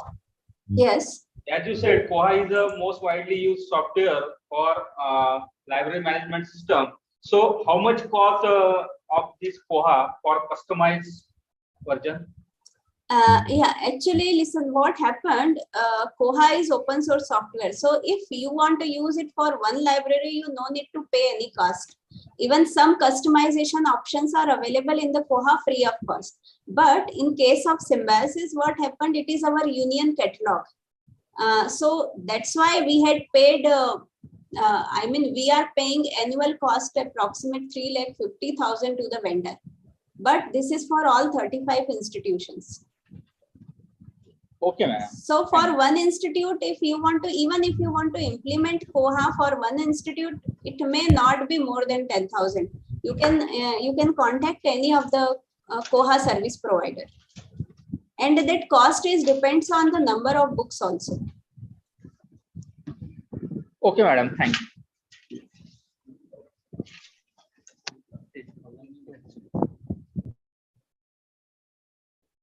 Thank you, sir.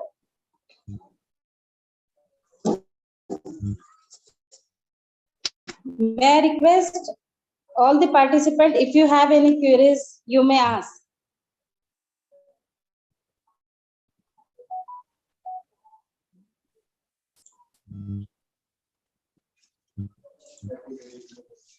I think there are no questions.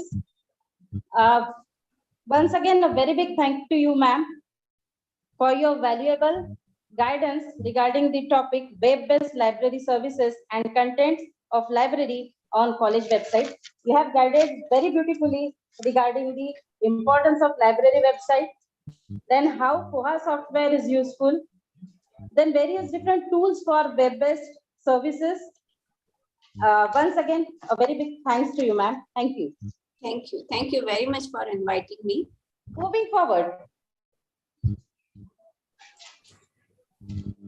friends, moving forward, we are delighted to have our next guest speaker, Dr. Priya Rai, TPS Chawla.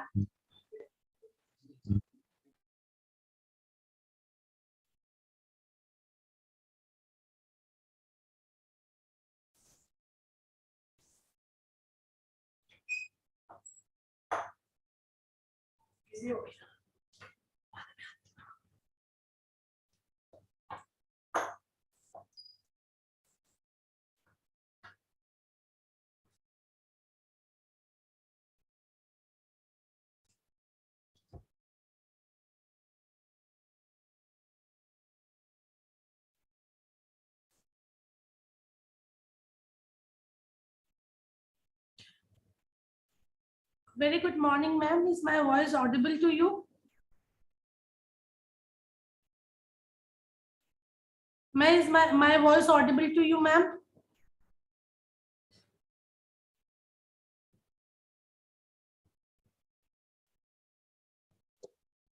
Yeah, madam, your voice is audible, but here is one technical issue. Please wait for 2 minutes. Okay, fine. Thank you. Thank you.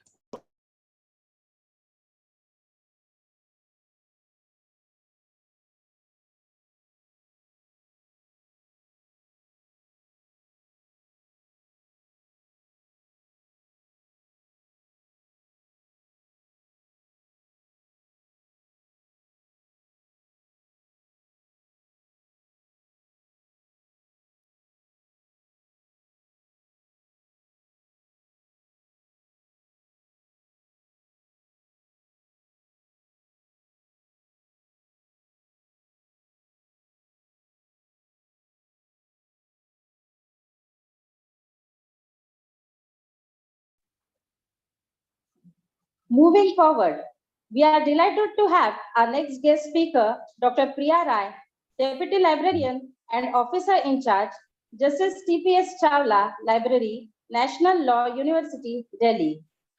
I welcome you, ma'am. May I request Professor Pandey, NAC Coordinator, to please have the brief introduction of our today's guest speaker, Dr. Rai, ma'am.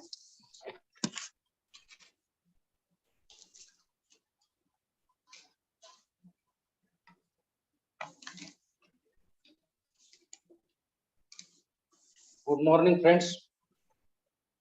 All the guests, resource person, guest lecturer of this technical session,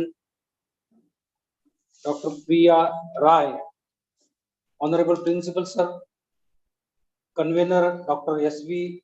Wankade Sir, all the delegates and dear students. I am Lin Pandey. Welcome you all in the second technical session of today's one-day national level e-seminar on innovative practices in library automation and digitalization, organized by Department of Library Science and IQAC.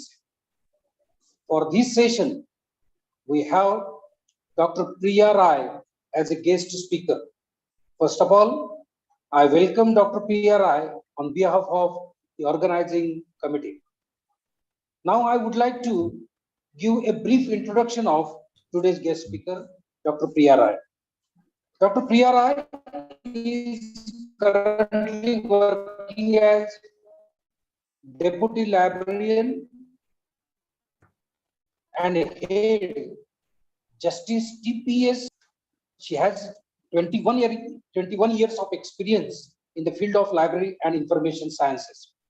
She is BSc, Master in Library Science, MPhil and PhD, and also has qualified UGC NET in Library and Information Science.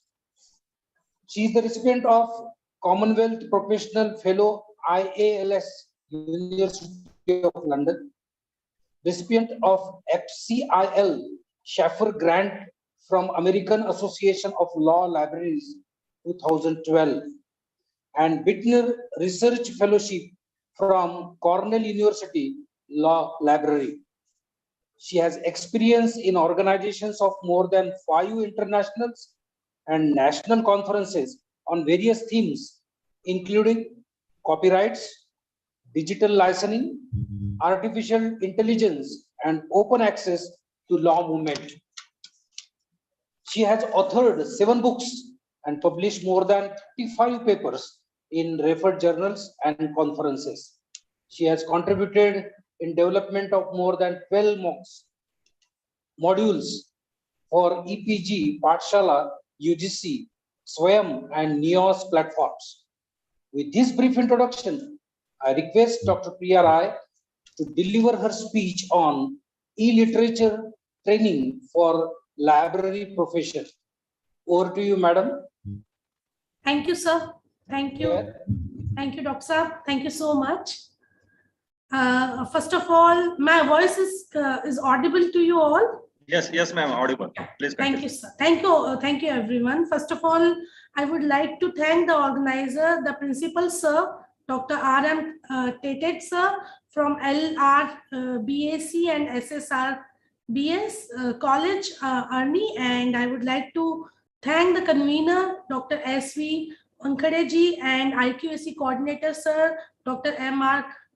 Kakpure, sir. Thank you so much for inviting me. Well, the responsibility which is given to me for delivering today's lecture is to deliver a talk on a topic which is called digital literature from text to hypertext. I think my PPT is audible to all. My PPT is visible to all. Is my PPT visible? Yes. Yeah. Thank you so much. Thank you so much.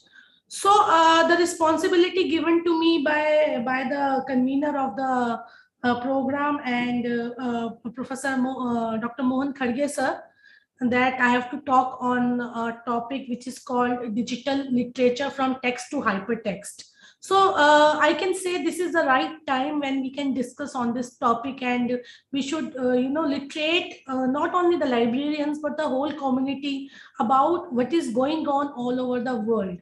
Because this era is an IT era. Everybody is using information technology. Even the new generation is more computer savvy than we are, because they are born with the digital tools in their hands. But the issue which is coming in front of us is whether they know, actually, as Professor Mohan Khadge was rightly saying about whether they know how to evaluate the internet information resources, specifically when we are talking about the scholarly communications.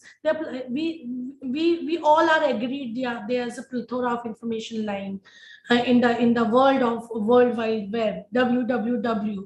So this World Wide Web has huge and tremendous of information, which some of the information are like which we really need whenever we are doing a scholarly communication. But some of the information are we really do not need because it distracts. Distraction is more than, you know, we saving our education world. But as a librarian, this is our duty to inform our users, our students, how to navigate the information from internet. Because I'm not totally against in about the information in internet. I am in favor of open access platforms. But one thing is really important, that we should have a proper trainings and proper time to time evaluation of internet resources. And as a librarian, now this new age librarian, when we talk about the librarians, we are talking about a new age librarian. New age librarian means we should be acquainted with all kind of information which is going on. We should be aware. This is a hypothetical notions everywhere, that being a librarian, even there is a quote, Google can give you thousands of information, can retrieve thousands of information, but the right answer will be provided to you only by the librarian, and especially the new age librarian. So we have another additional responsibility now on our shoulders, like how we provide text, the text which was available in print format, in a hypertext format. This is what we have to do. And this is one thing which I would like to say, that ages ago information used to equal knowledge. When in the earlier times, when internet was not there, there were limited tools for scholarly communications and doing a scholarly work. There was a limited tools, and that was only guides, and you can digests were there, bibliographies were there, catalogs were there. So people used to come to the library and scroll up all the catalogs which were kept in the boxes, different design format. Now everything is gone. Even the libraries, they have a web-opac, they have an online public access catalog available through the use of the software, which ma'am has very well explained, Sangeeta ma'am, about whether you are using an open source software, whether you are using a paid software. Everything is available, is arranged in a very systematic manner and systematic fashion. The search is very easy. You can keep anything anywhere. Only thing you should know where the thing is lying. You can retrieve out anything from the click of mouse. But at the earlier time, the scenario was different. The information was used to equal the knowledge, to gain the knowledge. Now we are using the information for completing our task and completing we are living in a edge or in a society where our day-to-day responsibility is completing a task. We are not working for deep knowledge. We are working for completing day-to-day activities, because we are all in a very high rush, and this technology has pushed us towards in a very hyperactive mode, whether we are doing research, whether we are doing studies. Now UGC has also approved that we can do 2 courses simultaneously, which will also put a lot of pressure on the mind of the students, because they say everything is available in digital format. Information, earlier time the information was limited, and it was very easy to handle. Like the librarian, he knows in the fingertip where the book is lying, where the journal is lying, which volume is available, what is the color of the book, and what is the size of the book, where the book is kept, how many volumes in the journal is there, who is the publisher. All the information was on the fingertip of a librarian. But now, because the huge information which is lying here and there, huge plethora of information, we don't know. The user will ask us the question from which end, where he is searching, which remote portion he is working on, and from where he'll come to us and say, like, I need this information, will you be able, I'm not able to fetch it, will you be able to get it for me? So for that we need to acquaint ourselves. We need to make ourselves very, very much ready for everything which is happening in the society. The new changes. Now we are in a makeshift of Education 4.0, we have leap forged towards education 4.0, education 1.0 to 2.0 to 3.0 to now we have moved to artificial intelligence, internet of things, and robots in the library. So many things and so many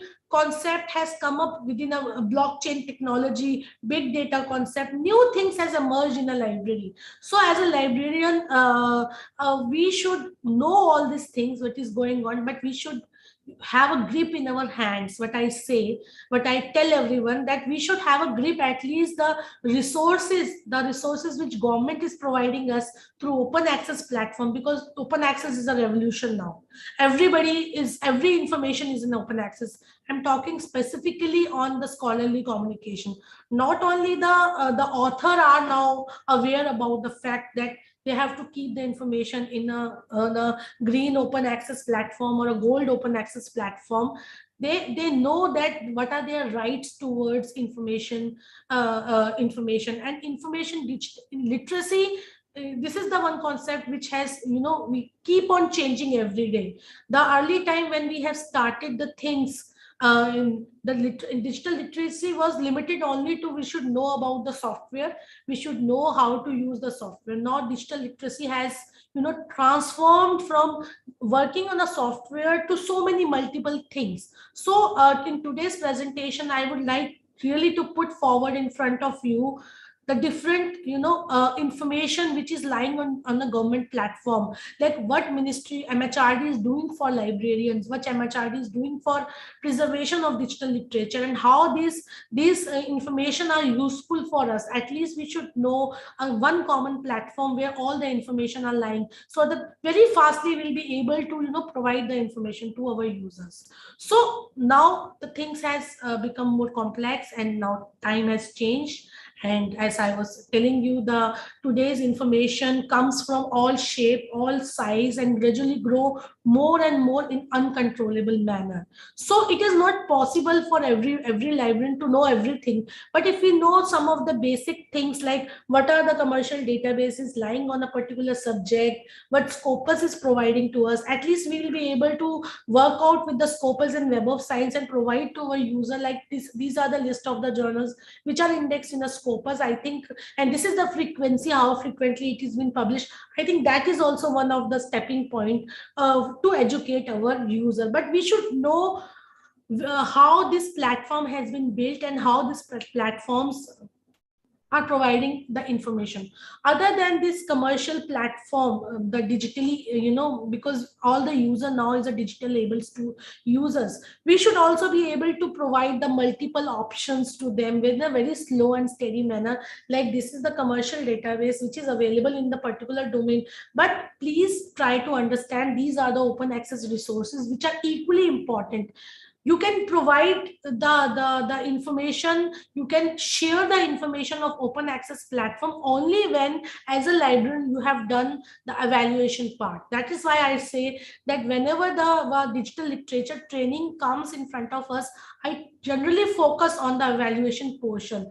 That is important. The 5 important categories of digital evaluation: currency, what is the currency, what is the why you wanted to recommend the particular website to your users. So this evaluation, like what is the relevancy, what is the timeline, how frequently the website is being updated, whether it is a static website or it is subject to change. So there are certain things which is coming up in a new genre, in a new way, where the librarians really have to work on a very high note.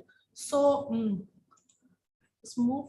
So by moving forward, I would like to start with e-literature first, and then we'll move towards the resources which are available in different formats. So if we talk about the e-literature, what is the e-literature and from where it has come? The e-literature do have its history.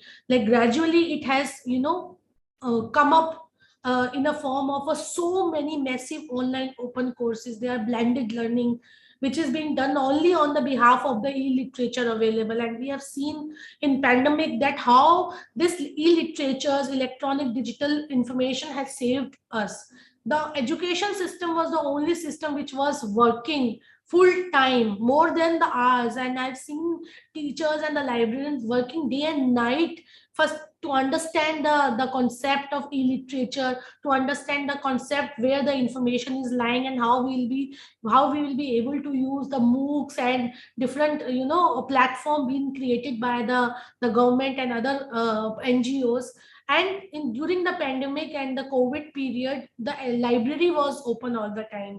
We were working day and night to provide our students the kind of literature. This is done only because e-literature was there, and government and various NGOs and open access movement was there, and huge information was available in authentic platforms. So this is one of the reason, like, why we were able to survive. The education system did not collapse, though many platform collapsed. The only platform which was only organization which was standing there was the education system. So the teachers was teaching to the students were using the mobiles and the laptops to get attached with the teaching and academics. So this was done only, I can say this was done only with the hard work of the librarians and the government, who has in advance that they have created, and we had a digital movement around a decade before it was started, and there were so many things available, and we had internet facilities available with us. So electronic literature or digital literature is, we can say, is a genre of literature which are composed work created exclusively on for digital device such as computers, tablets, mobile phones. Or we can say that electronic literature is something that is created digitally and is meant to view digitally and globally. So it has connected all over the globe. Now it is a joke to have an access of the articles from Harvard Law Review. It is easy to get the information from Michigan Law Review. It is easy to get the information from London School of Economics. So all the information has now available in digital platform, because the library community has really worked very hard. The librarian, they come with so many statements, and those so many the concept, they come up with a kind of concept that everything which will be published in education institutions will be made available in a digital format. So that is why the I say the birth and the growth of the electronic literature has come. And whenever I got a time to interact with the librarians, I always request them to please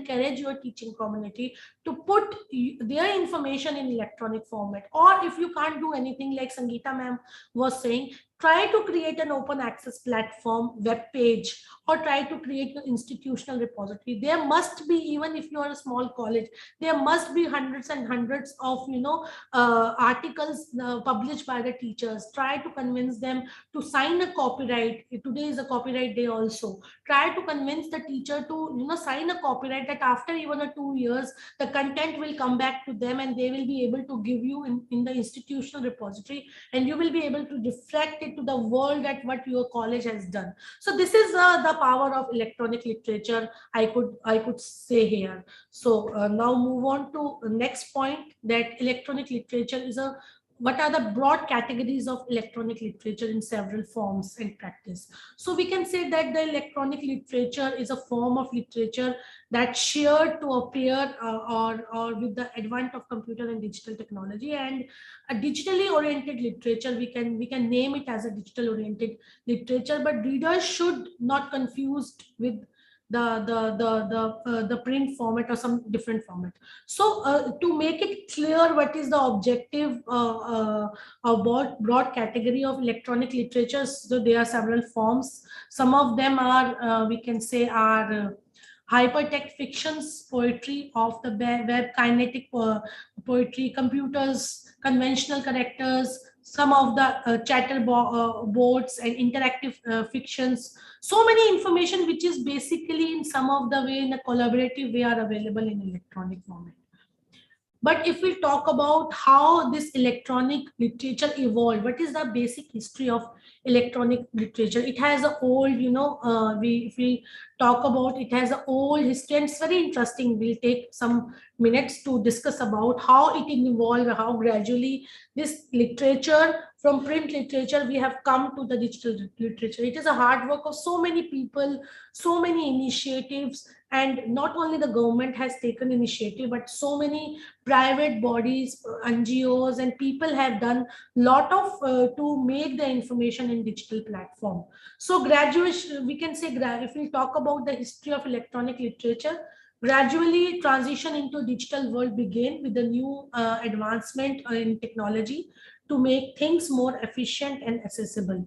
And this is a comparable to release of printing press in 15th century. We can say that people did not consider it a major contribution to literature at first, but the printing, the origin of printing press and Project Gutenberg.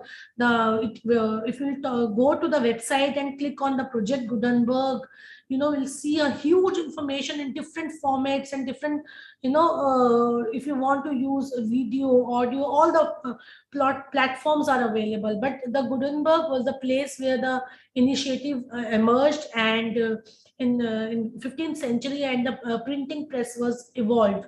And then the first time there was it came in the market that work could be copied in different in many forms. Like printing press came, and the evaluation of multiplication of information emerged. So this has given a concept of electronic literature. This was the main concept. And in 1960s and 70s, the creation of personal computer allowed people to begin and explain literature into electronic realm. And then in 1877, spoken word reflecting began with the invention of a phonograph. And then in 1930, we can say that the first talking book recording were made to hold short stories of book chapters. And in 1970, there was audiobook which came in the market and become part of vernacular, or we can say cassette tapes entered in the public, and audiobooks were came up. And we used to record the audio in a cassette format and used to share with other people. Then what happened in 1971, there's a very interesting incident. The year officially accepted the year of the first e-book in 1971, and there were several contenders to the invention of an electronic books. So many people came forward and say they have created. Prior to this, Michael Hurt was the founder of Project Gutenberg, and if you will still type in a Google the Project Gutenberg, believe me, I think the answers of all your query will be there. It's a plethora of information. Means billions and billions of information in different formats are available. If you want to see movie, you can see. If you want to see audiobooks, you can see. If you want to see videos, you can see. If you want to see the textbook, you can find. If you want the reference book, you will find, but all are copyleft. So the ebook created in digital copy of the Declaration of Independence, and the earlier piece of electronic literature is defined was created by Story Space and software developed by J. David Bolter. So he was the person in 1980s approximately when this electronic literature came forward, and the story of the software in 1990 by S-Gate Systems and small software company that maintain and update the code of Story Space came, and it further developed, and then the program were used for hypertext, for creating links within the text. Now we can see that if we see any text in the computer in the website, we see a blue color hyperlink is there. Once we click, we can reach to the another page. Then we click, we reach to the another page. That is called the hyperlinking technology in internet, which makes the information more and more easy to access, and connection with so many pages all together is very easy. And then literature using hypertext is frequently referred as hypertext fiction. Originally, these stories were often disseminated on a disc and later on CD, and Hypertext fiction is still being created today, and we all know there are various types of story spaces available. But in 1997, E-Ink Corporation, developed a technology that would allow digital screen to reflect light just like ordinary paper without the need of black light. And then e-reader device came using the technology. Ebook and e-reader devices came, and technology eventually used by several manufacturers to create e-reader devices. And we all know the success of Amazon Kindle, and which came in 2007 and become most popular e-reader of the world. So there are now even many of the users are still prefer to use in the Kindle. They find it more easy to read in the Kindle. And several organizations then came up and preserved the work of electronic literature. And Digital Preservation Coalition, which is a UK-based UK-based project which aims to preserve digital resources in general, while electronic literature organizations focus on preserving and archiving and dissemination of information.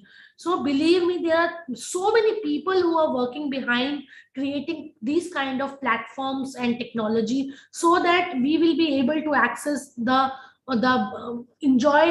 should be able to enjoy the benefits of e-literature, and in the form of different MOOCs are there, blended learning technologies are there, where teachers are using all the technologies along with the e-form of information they are disseminating along with the print format. Not only the books are being, told to read, but e-books is a new trend now. Teachers are recommended e-books to the students, and the platforms who are providing e-books, specifically the commercial platforms, they give other options like you can color the book, you can highlight the book, you can create a notes, so many things they give the opportunity to use. But if we talk about some of the feature of e-literature, this is really good because they have foster us to move towards the blended learning module, which is the most mostly used in all the education. I'm teaching in National Law University, Bhopal. So they are using a blended learning methodology. Like they put the screenshot and the screen, and I get attached here with the help of this Zoom, through which you are sitting in Maharashtra and I'm in Delhi, and we are chatting with each other, discussing such an important aspect. So this is a new way of teaching where the blend of technology and e-literature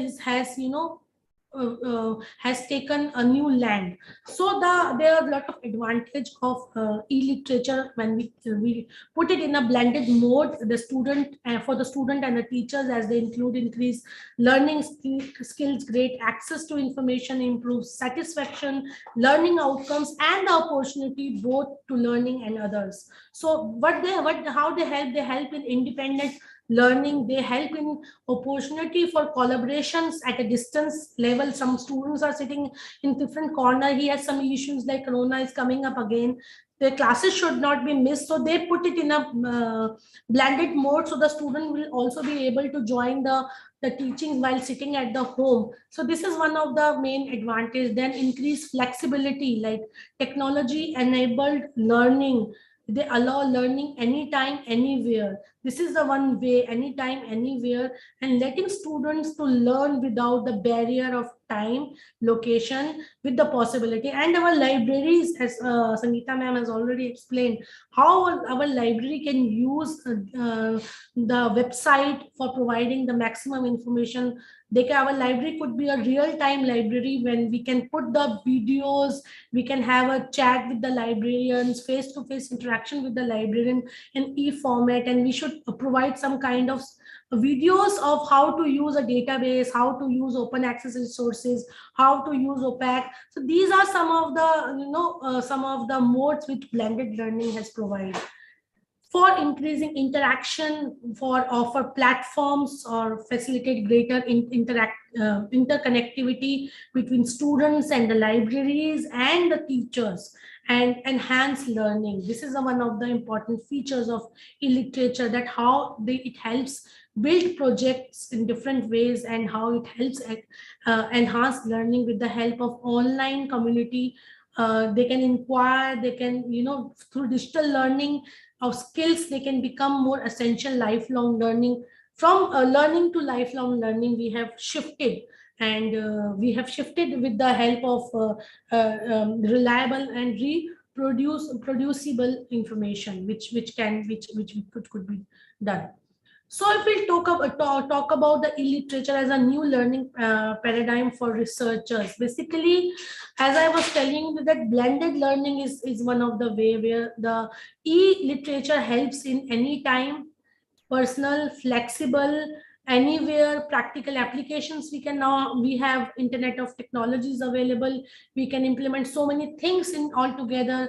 We can peers and mentors relationship we can create, and so many things we can practical applications could be made, and increase student interest, which is most important. When a user enter to our library, this interest should be increased. So how we can increase the students interest? If we are real time information, if we will be able to provide them with the help of practical applications. So this is one thing that technology has helped us to learn, and more likely to create an interest and focus on what the user are looking forward. And also this e-learning literature helps to provide autonomy and ownerships. So there are certain things which literally helps students and the librarians and the teachers to have a kind of a community where all of us are interrelated with each other. Like library create a e-content, it should be forwarded to the teachers, teacher produce it in the classroom and forward it to the students, and the library create a kind of a platform where the users and the teachers, both of them all together, go and access the information. So we have a lot of things in our hand, not only the I can say the software we should focus on about how to create a catalog, but we should more focused upon the open source software which is being developed for creating a real-time interaction with the users. So this basically the literature in blended learning environment helps to shift the role of librarian from knowledge provider to coach and mentor. I can say that. And shift does not mean that the librarian play a passive or less important role in the life of a student. Like we are not seeing to the student directly, but sitting behind the curtains, like when you must have seen the movies, there's a lot of names comes in the end. We cannot see all these people, but their role in creating the visuals in the screen is more important than the actor. So because if they won't create such kind of atmosphere and a teamwork, the visual won't look like that. So the role of librarian is like that. We are sitting behind the cameras, behind the curtains, and our teachers are in the forefront. So our duty is to help become a helping hand to the teachers, and help them in the classroom instructions, and also all different type of information should be provided with to the students. So this is what I can say, the evaluation of education from education 1.0 to 4.0 we are shifting towards. And now you can see that in 1919 the classrooms were like this, where the students have a chalk and board. Now the teaching scenario has totally changed. Now everyone has a smart boards available in their classrooms, whether they are K2 students or a university student or a college student. So these smart boards helps them to search in the real time, study in the real time world with the help of graphics and all. This is what we have to create as a librarian. We should try to reach more and more towards our users and help them in with more and more kind of information. So I can here say that library is a powerful intellectual and social space where student teacher gather information, exchange point of view, and learn together. And student and teachers have access to qualified librarians. We are qualified librarians, and this is how you can see in the screen that how the traditional library have not totally shifted to digital to virtual library.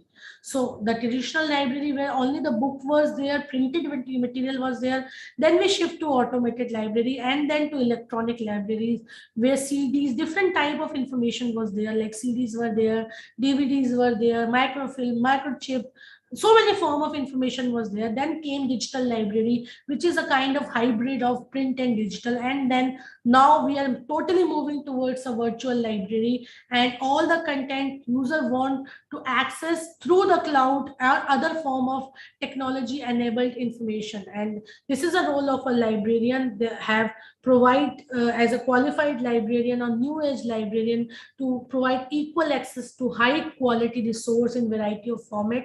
uh, the main motive is to support curriculum and instructional goal and to respond to diverse student needs and to provide different things.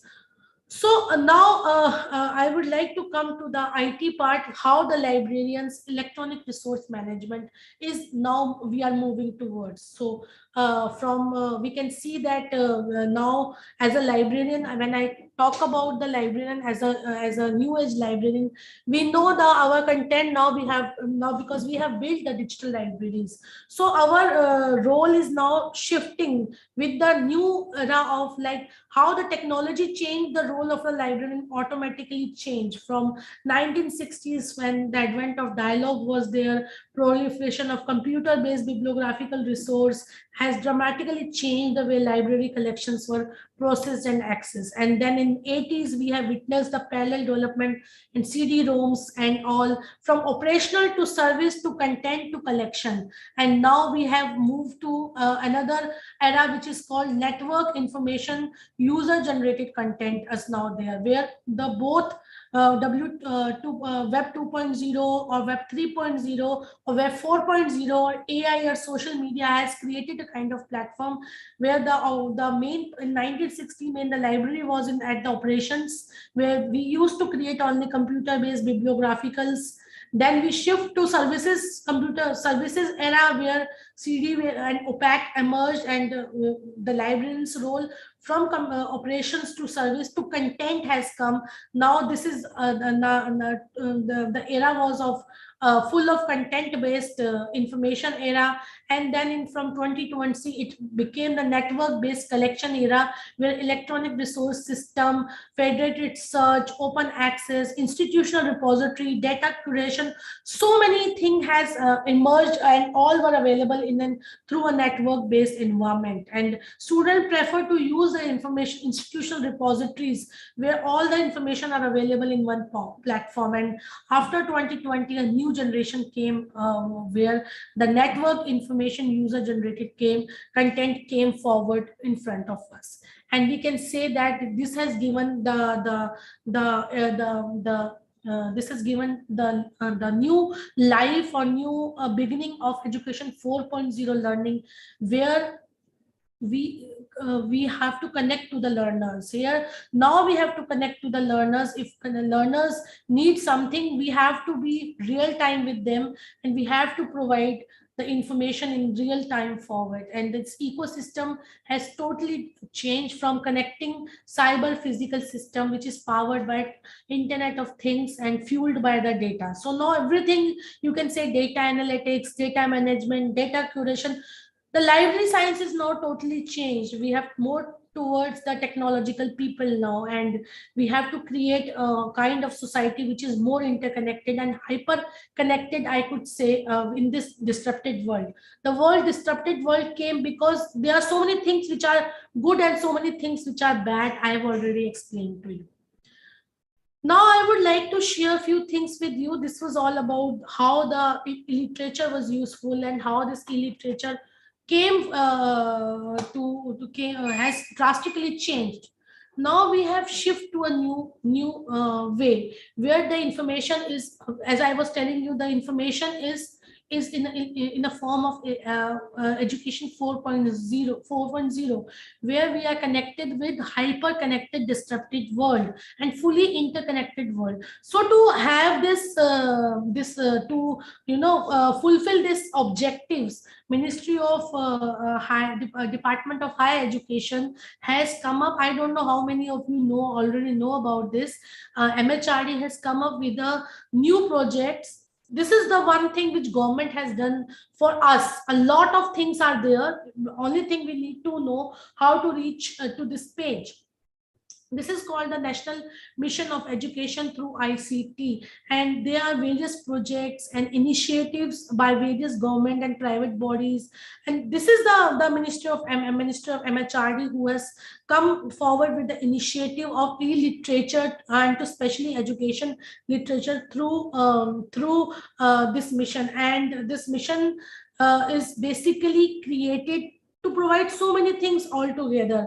The main objective of this mission is to provide quality access of information, where the government is trying to connect all colleges and university in the country, provide equity, provide all the information it should not, there should not be any kind of barrier of information.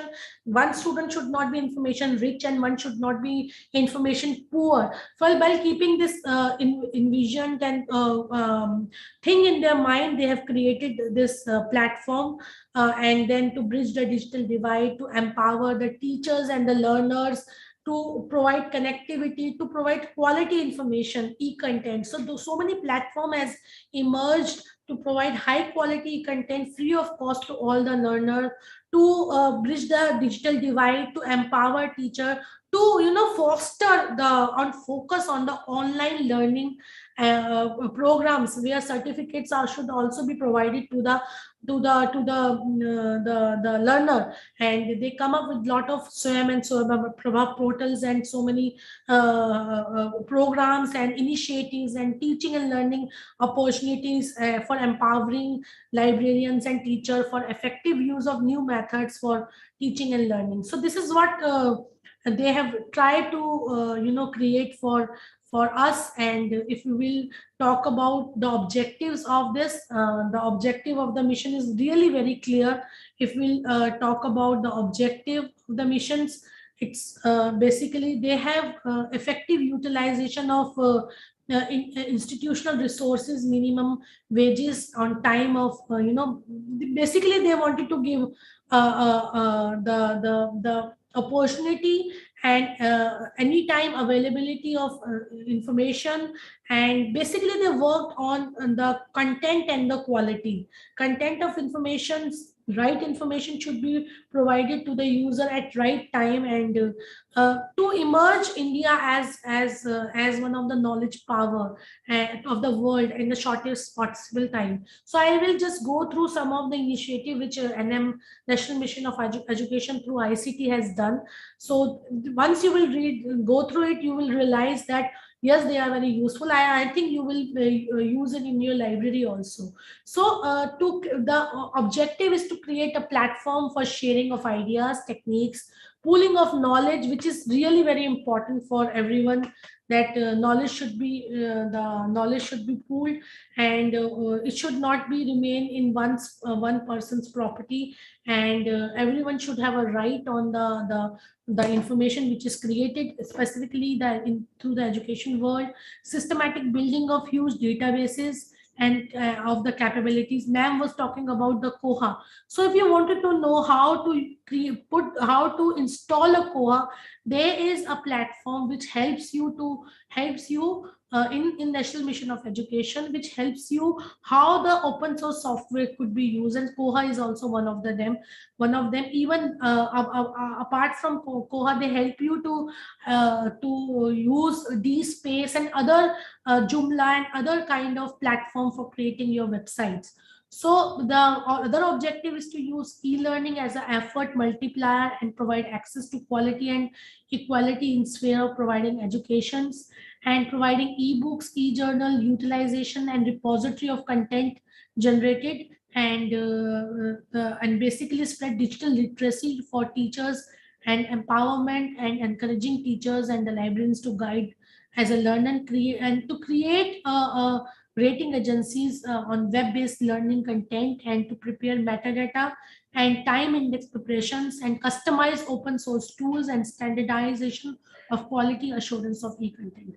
So these are some of the things which they have talked about. Now I'll show you the real thing. So I'll take you to the live page also. This is the home page.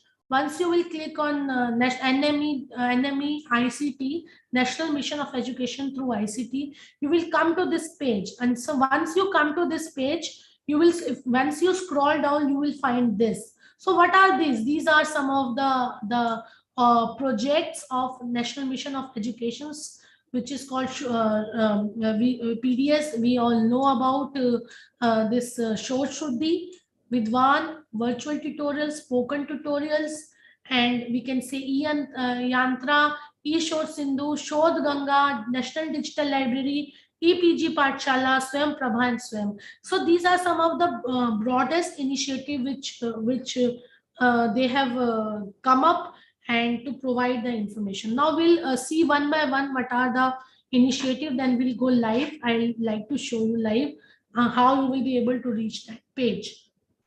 So first among them is virtual lab. First among them is to access access.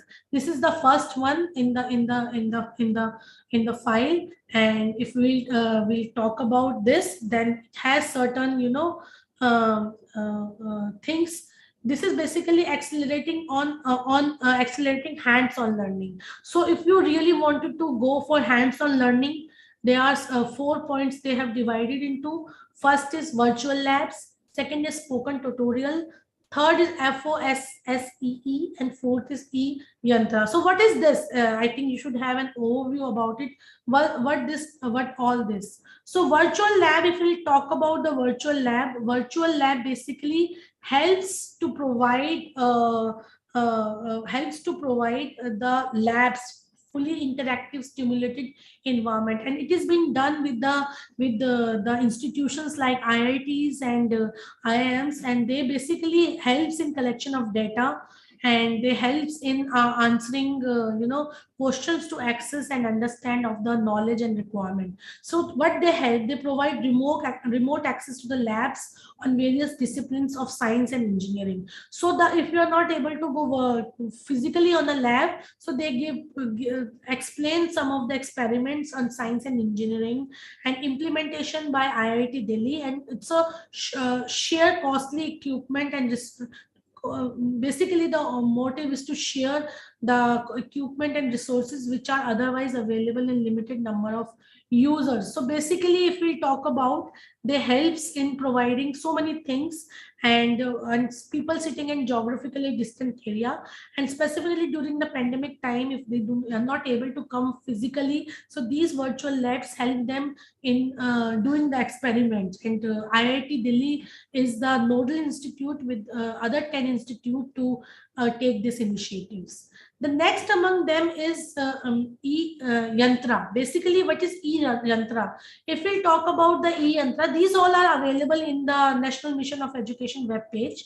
And if you wanted to know more about, you can go to that page. Basically, E-Yantra promotes robotics. So robotics in studies, robotics and innovations and learning doing through group work. So it is also a project of IIT Bombay and E-Yantra Lab setup initiative, which is called ELSI. It supports infrastructure creations, and basically it helps in creation of more than approximately 300 labs established in 32 plus region, and purpose to establish more than 500 plus labs over having teachers who have been trained, more than 2,000 teachers. And it basically affects education and basically helps you to provide hands-on session on experiment with robots by way of competition, and even in another innovative way. So this is how robotic lab has been created by E-Yantra, and this is a virtual labs they create to provide the training to the curriculum. The next among them is FOSSES, FOSSEE, FOSSES. This is really very good software. Suppose you wanted to learn wanted to download any of the open source software for in education institutions, like ma'am was talking about Koha. So you wanted to download the Koha. So how to download a Koha and what are the instructional material? And they have a spoken tutorial which virtually speak and say that now you download this, now you do this, now you copy this, now you run this. So these are some of the hands-on sessions in a vocal way, and you will be able to use this for downloading the open source software for educational institution. It's covered everything, huge number of open source softwares it covers, whether it is Koha, whether it is other softwares like DSpace. You wanted to create your institutional repository, DSpace is the best, and then Joomla for creating your library web page. So many other options are also available, and it is a project of IIT Bombay, and textbook it basically helps in finding so many things in that open forum and alternative to the proprietary softwares. So please use this, and then you will realize that how easy it is. The second in the family is audio visual content, which National Mission of Education through ICT has given. So if we'll talk about the second part, which is called audio video content. So it has audio as well as video content as well as the written context. So I think all of you know about Swayam Prabha and Swayam. Those who do not know, I will explain it to you.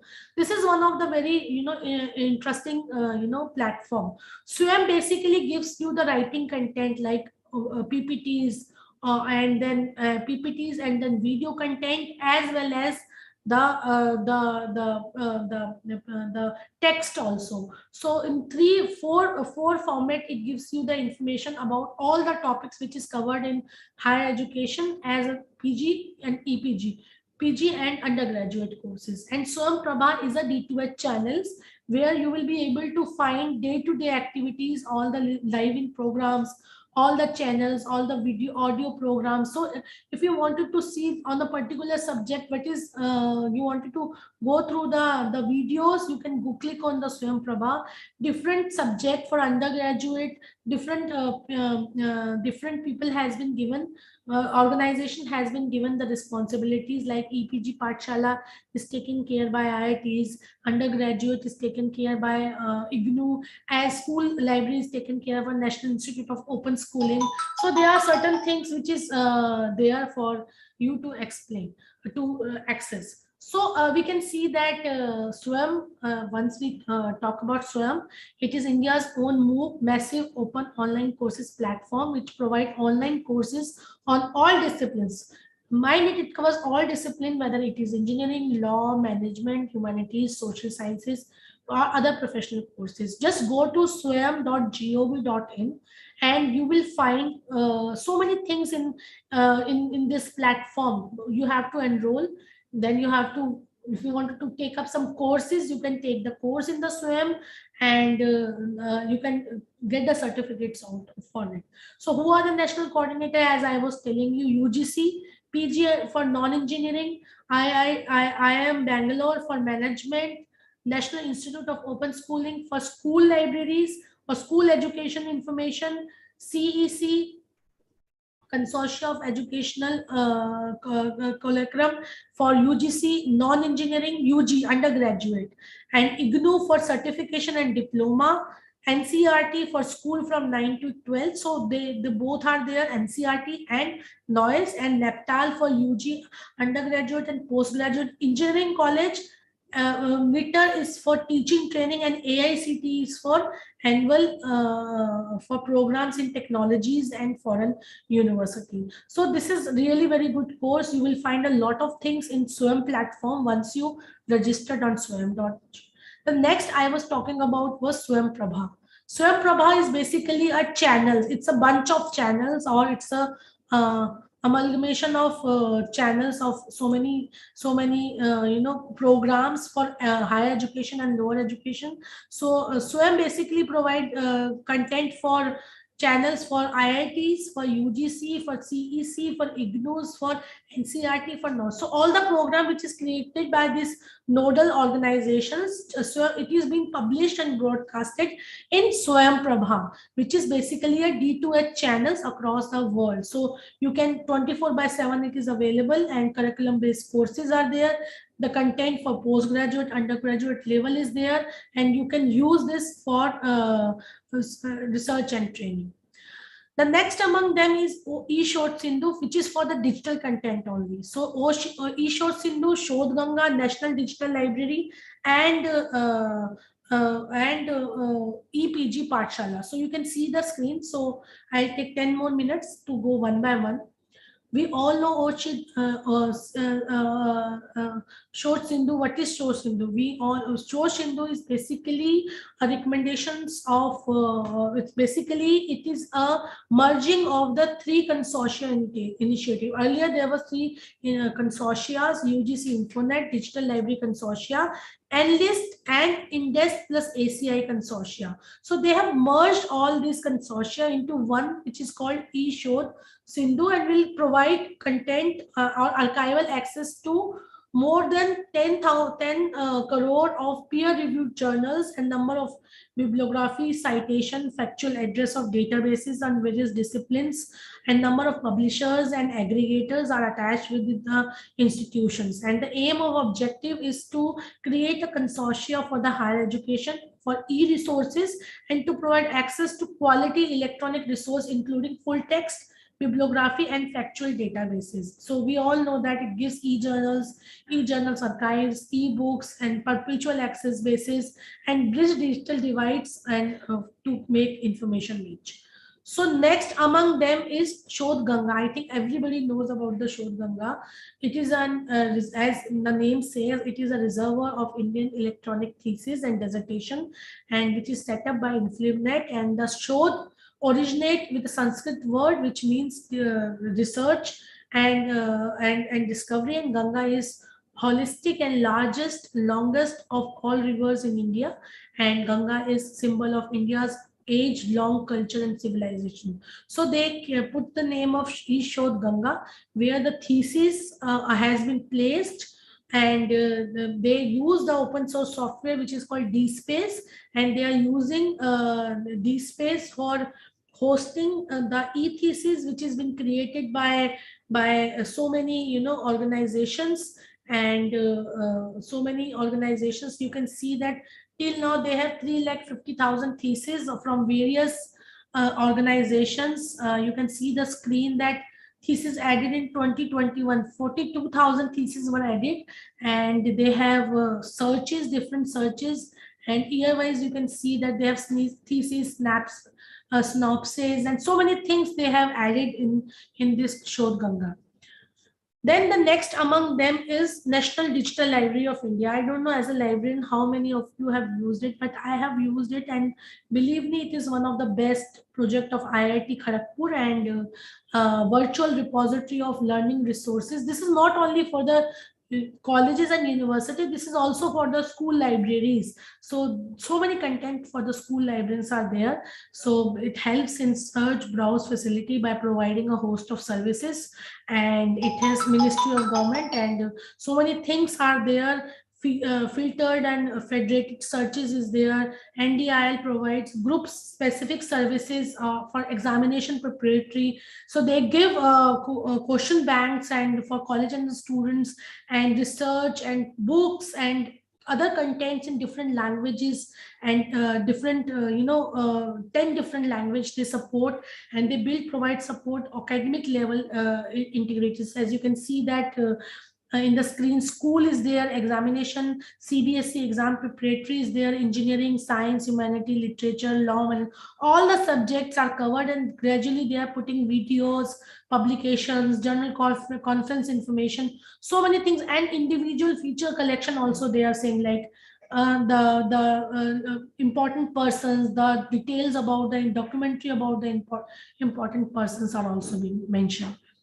The next among them is EPG Pathshala. So EPG Pathshala, if we'll talk about EPG Pathshala, as you can see in the screen, EPG Pathshala is planning automation softwares for the university. No, sorry. EPG Pathshala is education through ICT, and it is basically content and the quality being a key component of ecosystem for high quality. So you can see in the screen there are so many subjects which are there, and red color numbers are there. So these are the subjects which are covered in the form of modules, and they provide text and videos of postgraduate students, and they provide 700 plus ebooks and the postgraduate courses. And these are the subjects. Once you click on the subject, you will find videos, you will find text, you will find so many things in this. And they have huge number of experts available there, and they have e-text, they have videos, they have experts views, they have quiz, they have subject papers, so many things it covers. Basically, it's a complete MOOCs by MHRD, and it is also nme.ict. Then next among them is e-governance. E-governance, basically they connect different universities all together and provide automation software for the university. So they say that they provide kind of automation softwares and facilities for the university for doing so many things. With the help of this software, you can use alumni portal for academics, you can do evaluation and grading, accounting and finance, admissions, recruitment, data management, other library integration, security management, employed services. So basically, it is a complete integrated management software. So which connect all the branches of the universities.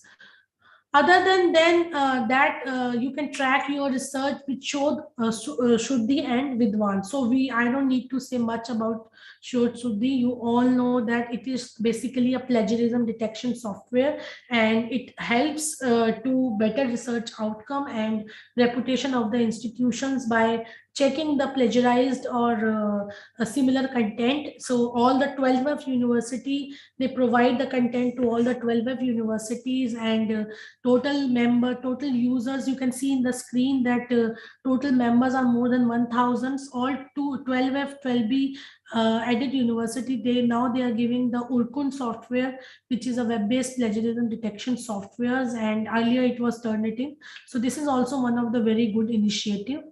Then the next among them is the Vidwan. Vidwan is an database of experts on scientists and researchers. Suppose you wanted to know who are the experts and you wanted to listen to them.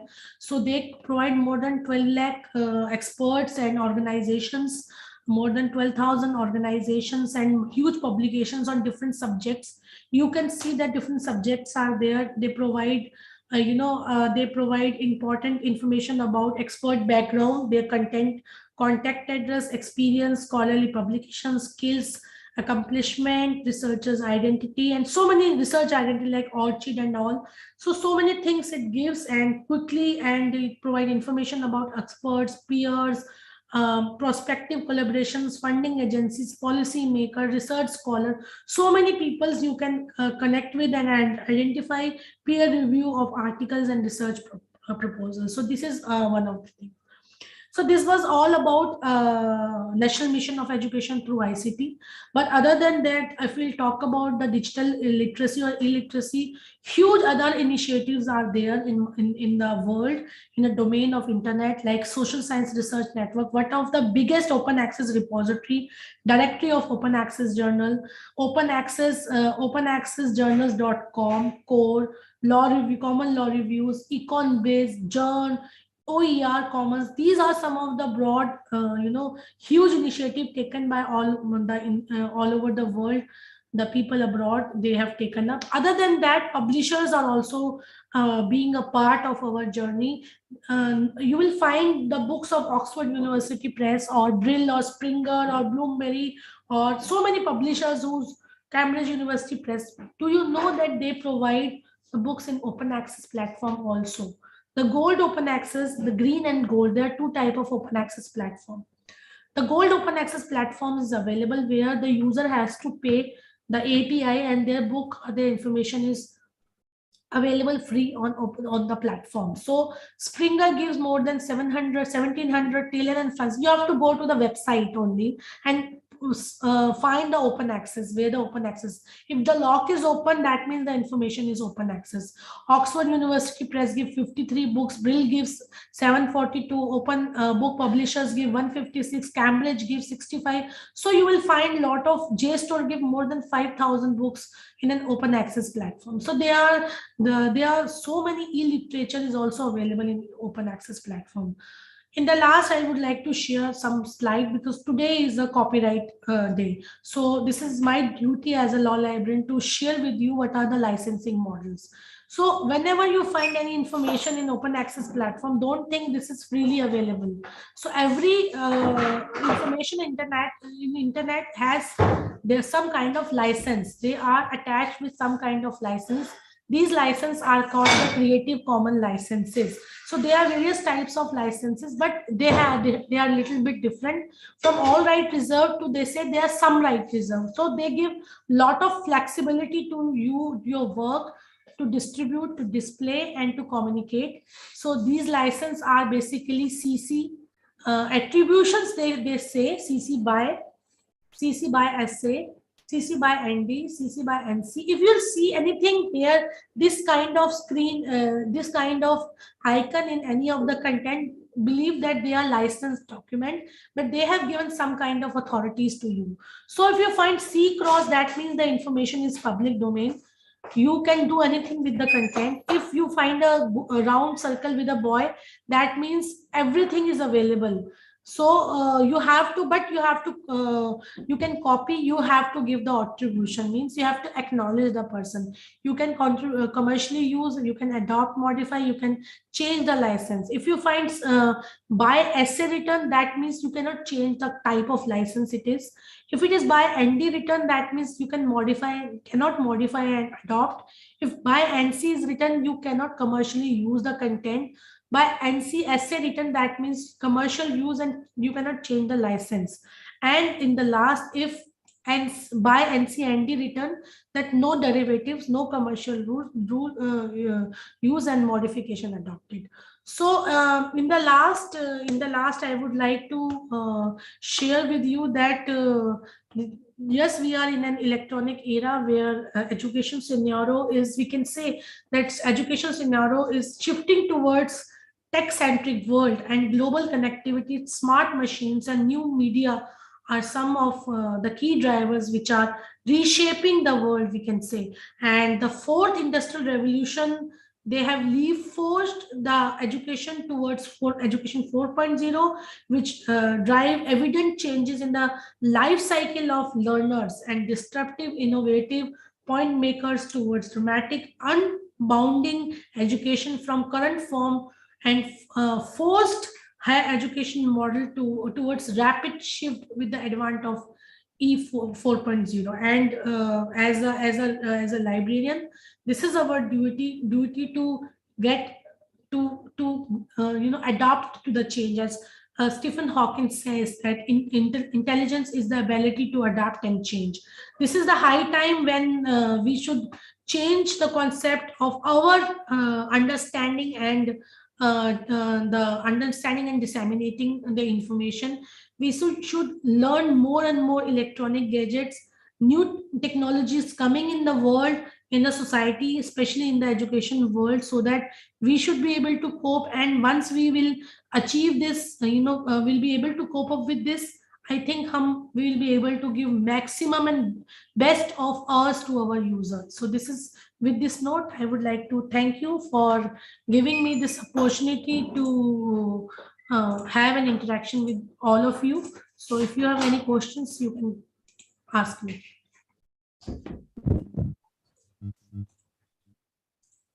A very big thanks to you, ma'am, for sharing your valuable insight in the area of e-literature. May I request all the participants, if you have any queries, the topic is open for discussion. You may ask or you may simply type. Hello. Yes. Madam, my question is that, is there any research available on e-literature with respect to library automation and digitalization?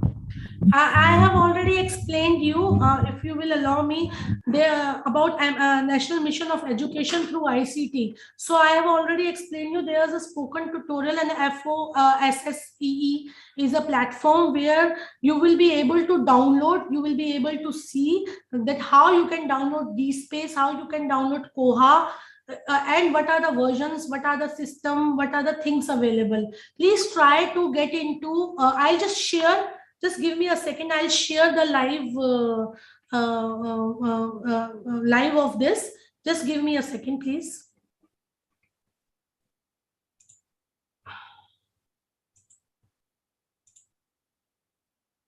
I think my screen is visible to you. Yes, yes.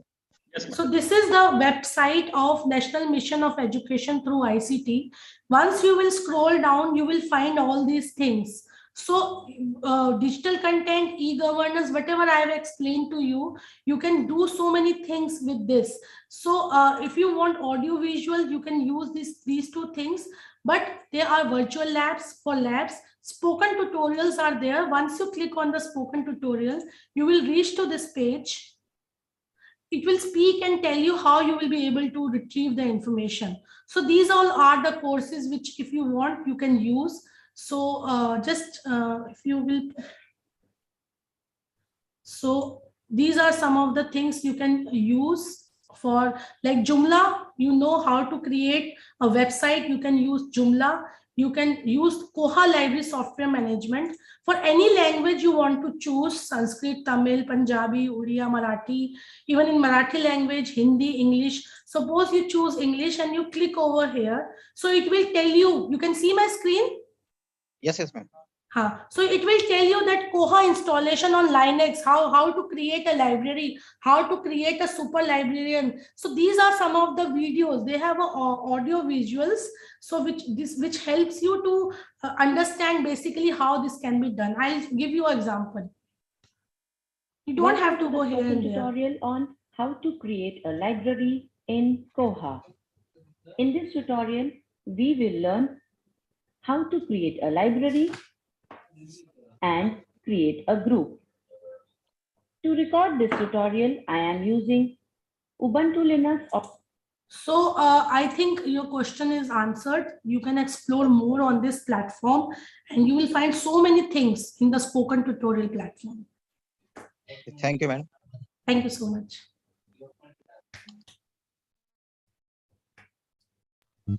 Thank you once again, ma'am. Thank you. There are no further questions. Thank you once again. We may now proceed. Now it is said that library is an arena of possibilities, opening both a window into a soul and a door into the world, because it is a place where the vibrating ideas take place. With this quote, let's move to have the pleasure of listening to our next guest speaker, Dr. Akash Singh. He is the Assistant Librarian at National Law University, Delhi. It's a pleasure to have you, sir. Welcome you. Before starting, may I now request Dr. S.V. Wankhede to have a brief introduction of today's guest speaker.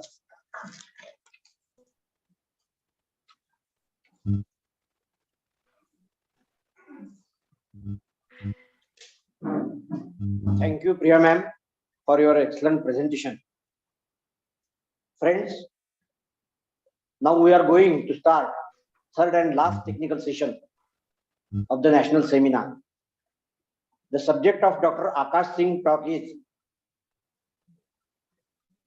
exigency of automation and digitization in college libraries, prerequisites and implications, measures.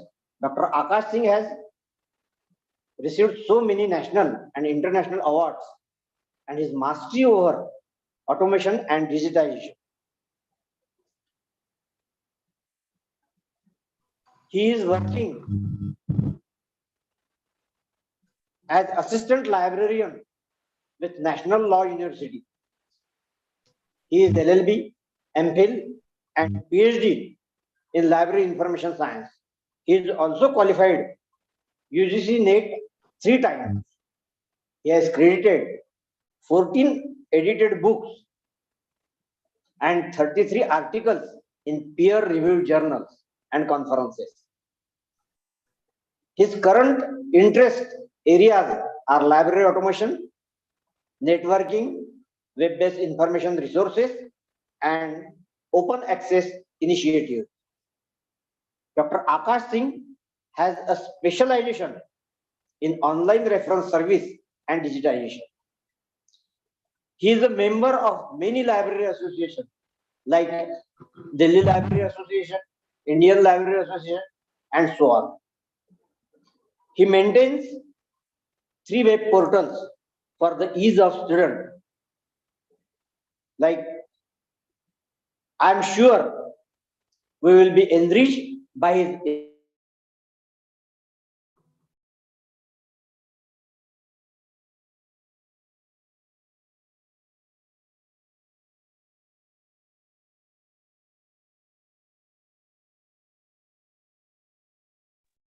Akash sir, it's over to you. Thank you very much, sir. And thank you very much for the nice introduction. I express my sincere thanks to all the organizers to invite me for today's a very important e-seminar. And first of all, this informative is speech. With this thank you very much. introduction. Thank you very much, sir. So first of all, this is my duty to thanks all the organizers, especially Honorable Dr. Kiran Tayes Bharti ji, President of SDPSS, and the Honorable Advocate Siddharth S. Bharti ji, Secretary SDPSST, and Honorable Priyadarshan R. Bharti ji, Treasurer of SDPSP College, and also my sincere thanks and gratitude towards Dr. R.M. Tate, principal of the college, and the convener, especially Dr. S.P. Wankhede, and IQAC coordinator Dr. M.R. Kakpuri. Along with all such renowned dignitaries, I just want to express my thanks to Mohan Khadge sir, and Dr. Geeta Paliwal and Dr. Priya Rai, who already delivered their valuable talk and their experience on the topic. So today I have been invited on a very general topic, because nowadays library is actually not any corner of the world is not working without automation and digitalization, and all the activities of the library are now depend on the on the ICT based application. So first of all, I just try to share my screen. So today I'm just going to interact with all of the esteemed the esteemed delegates and all the library professionals and other scholars who have joined today's program on the topic exigency of automation and digitalization in college libraries. And we will also discuss about prerequisites and implication measures. So I will try to actually correlate with this topic, not only for the interest of the library professional, but also for the users, the research scholars who are actually connected in this seminar with us. So first of all, as we know, college is actually the connection between the university and the school.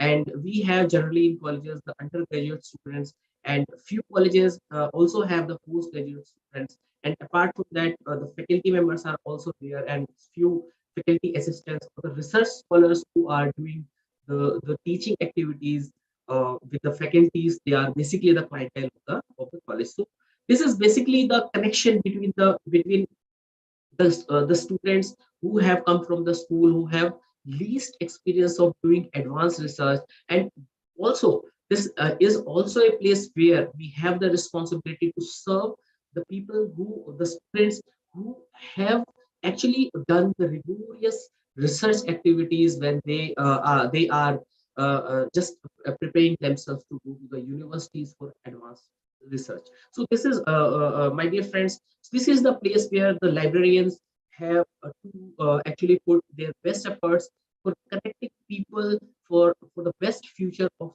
the countries, and for all over the countries and the world, so that they can do the best research in a various good manner. So like we know, college library collection is a unique connection. And as the students, they are pursue the undergraduate courses, and a few postgraduate courses are also there. So a college library, we should have a good textbook, and we should have other reference books, and we also have the newspaper and the magazines. And as we are living in the digital age, we should have to maintain a number of digital resources, digital information, ebooks or the journals in the form of the few libraries. Excuse me, sir. Yes. I think there is need to adjust your microphone because it's not a clear sound. Okay, just wait. Am I audible now? You're audible, but the sound is not clear. So I have just removed my headphone. So just check whether I am just audible. Now it's clear. Now it's clear audible, sir. Okay. So before this slide, we discussed that in the college libraries. In college, we have a number of type of users who are actually follow the undergraduate or the postgraduate courses, and the responsibilities of the college or the college libraries are very important, as the college is that place where we have to connect the school students, as we have to prepare them for the higher and advanced research, for as they have to they are just preparing themselves to do some advanced research type of things, to be enrolled in the university. And apart from that, a college library, it should have a good collection. And as the most of the students are undergraduate and a few postgraduate students, the college libraries has good textbooks, and the college libraries, they also have good some few special references books. Apart from that, college library collection must also include the good newspaper and the magazines, and now the e-newspapers and the e-magazines have to be incorporated in the collection of the college libraries, as most of the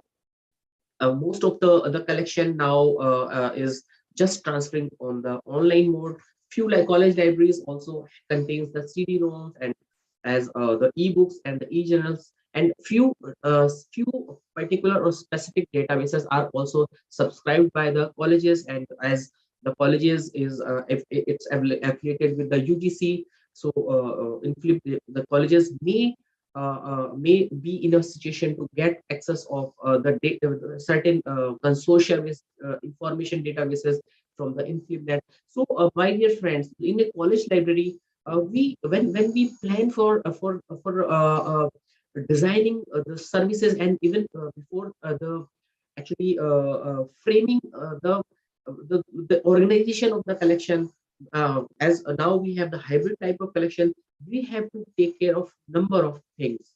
And we have to take care of, first of all, we have to evaluate that what is the need of the users, and how we can provide the best services among the collection we have in the library. So my dear friends, basically automation is basically actually the bridge between the collection and the users, and this is basically the duty of library professional and the profession, that how soundly, how in the best manner we can connect the collection with the users. So so this is why we have to do automation. So as college libraries are as have has the actually contains the same status as the other libraries around the world has. And so the college library should also be automated with number of reasons.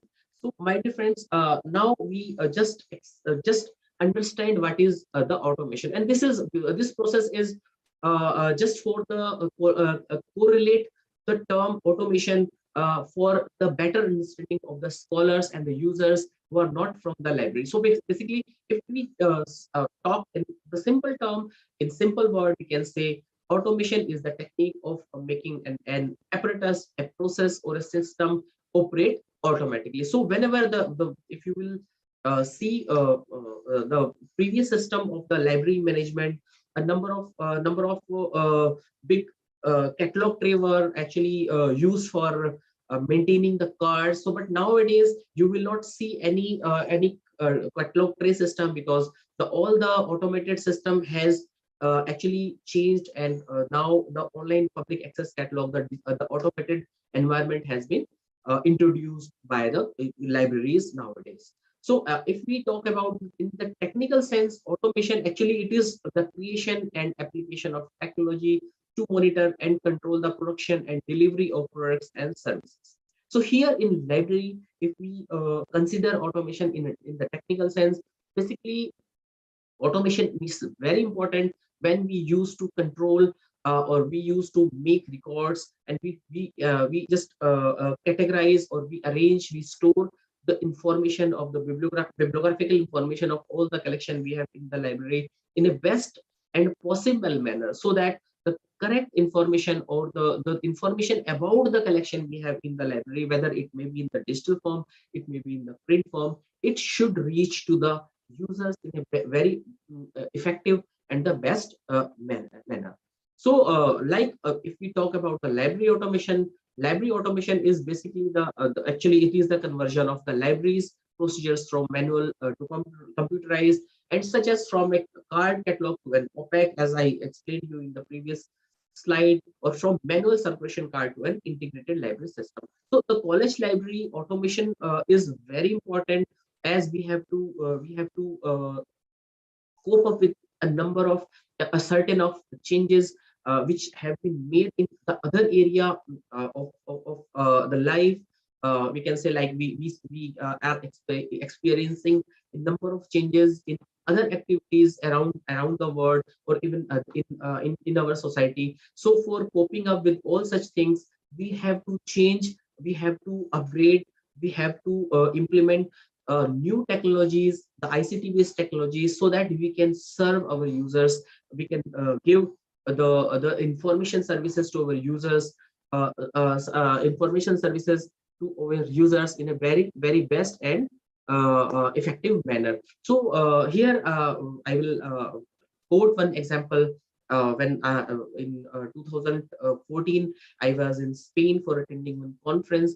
So at that time, I just interacted with the librarians from the USA, and the librarian in USA, they have been actually expected to actually support the research and the other educational activities, including the industrial research, so that they can the industries and the research institutions, they can plan for the next 50 years. Even what they are doing now, they are serving, they are providing the information for that type of things they have to implement after 50 years. So this is basically the way we have to do it. And for this, the library and India also, we have to take care of the library automation system in a very best and effective way, so that the information we have within our library, we can the users can grab, can search, and can avail such information in a very fast and accurate way, so that they can do best in their educational activities. In college library, as the students are they are just a beginner of the advanced research process, so they should learn how they should know that what type of collection you have in your library, so that they can appraise their they can enhance their the reading and the research standard with the help of the automation processes. So this is for the mixed type of audience. I just want to explain you that why the library automation in a college or in a university or a school is essential. So as you know, on a number of information have come up as with the introduction of the ICT technology. Now the world is now very small, and from any information published in any corner of the world, we can access, we can reach to such type of information. And even the publication of the print books have also boom up. And so for coping up such type of the growth of the documents, so automation is very important, because the n number of information, initially the libraries were known for especially the school and the college library, they had the collections of not more than the 5,000 or 10,000 books. Now various colleges, the college libraries if you will visit in the Delhi University colleges, you will find that they have more than 1 lakh or more than 1 lakh books, and regularly they are actually receiving more books, not with the help of the purchasing of the books, but still a number of authors, they are just submitting, they are just sending their publication. So the information explosion, for coping up the information explosion, automation is very necessary. Apart from that, as those who don't update themselves, they just get obsolete. So for not actually counting in the obsolete category, the library have to do something new things, so that they can adopt the new technologies available, and so that they can actually do the best with the help of the new technologies introduced time to time. So apart from that, the library now the library has the space problem. The library cannot in the position to actually place the card catalog boxes, which actually occupies a a good place in the library. So apart from that, we are also as the books are coming and the collection is increasing, so we can face the lack of the spaces. So that we need the automation and the digitization or preservation is in digital format is actually has become the need of the hour. So apart from that, it also saves the time of the user if we have a good automated system in our library. So in this case, we can serve our user in the best and accurate way, and we can just save the time of the students, so that they can actually concentrate and they can do best in their study by saving the times. So apart from that, we will also have the better control if we have the automation. If you are not having the automated environment and the automated system in your library, so you will not be able to you will not be able to give the good services. So because each and every time when the user will visit to you, you have to go to your collection, and you have to physically verify whether the book is on the shelf or not, whether the book is available or not, whether the book is issued or not. You have to do all the manually. But when you have the automated environment, so in this case, you can have the good control of your collection. And apart from that, duplication of work will also be eliminated if we are using the automation. In my today's talk, I'll share you about two general automated software.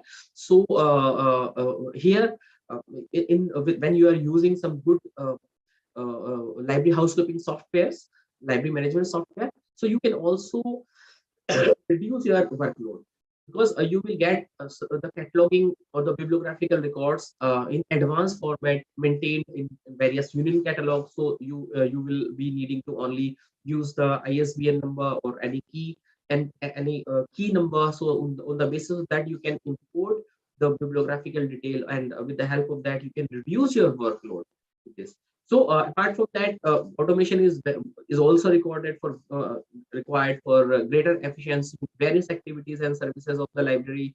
It is also very helpful for maintaining accuracy and promptness in the library work, and it is also helpful to share the resources with other libraries through computer networks nationally and internationally. So there is a concept now which we know as the union catalog. So if you visit to the Inflinet catalog, you will see the India Cat, which is actually the union catalog of the universities in India. So with the help of such type of shared catalog, you can be connected. You can connect your library and your connection with the libraries on the another part of the India or the world. So this is basically the necessity of the automation, so that we can get the we can provide the good services, and we can get the information that which type of information is available with us, or even if it is not available within the library, we can also give the referral services to the users, so that the users can go and users can visit, or even the interlibrary loan services can also be available with the help of the automation system. So here in this part, we will discuss about the library automation planning. I'm very much sure most of you have already implemented the library automation in your university library or the college library or the school library. But still, for the laymen who are the new, if some the new library science professionals or the faculty members or the students who have connected, they should know that the library automation is a rigorous process. And when we, the librarian, plan the library automation, we have to take care of a number of precautions. Like if we talk, like first of all, we have to check what software we should have, and we should take care of the what type of hardware we have to procure, so that we can give the good services on the basis of the software we are finalizing. Apart from that, automation is if we are doing the automation, we should follow the automation process, and we can do the in-house process or the our sources. If we talk about the software, a number of softwares are there, and if you have a good budget, you can purchase the proprietary based softwares.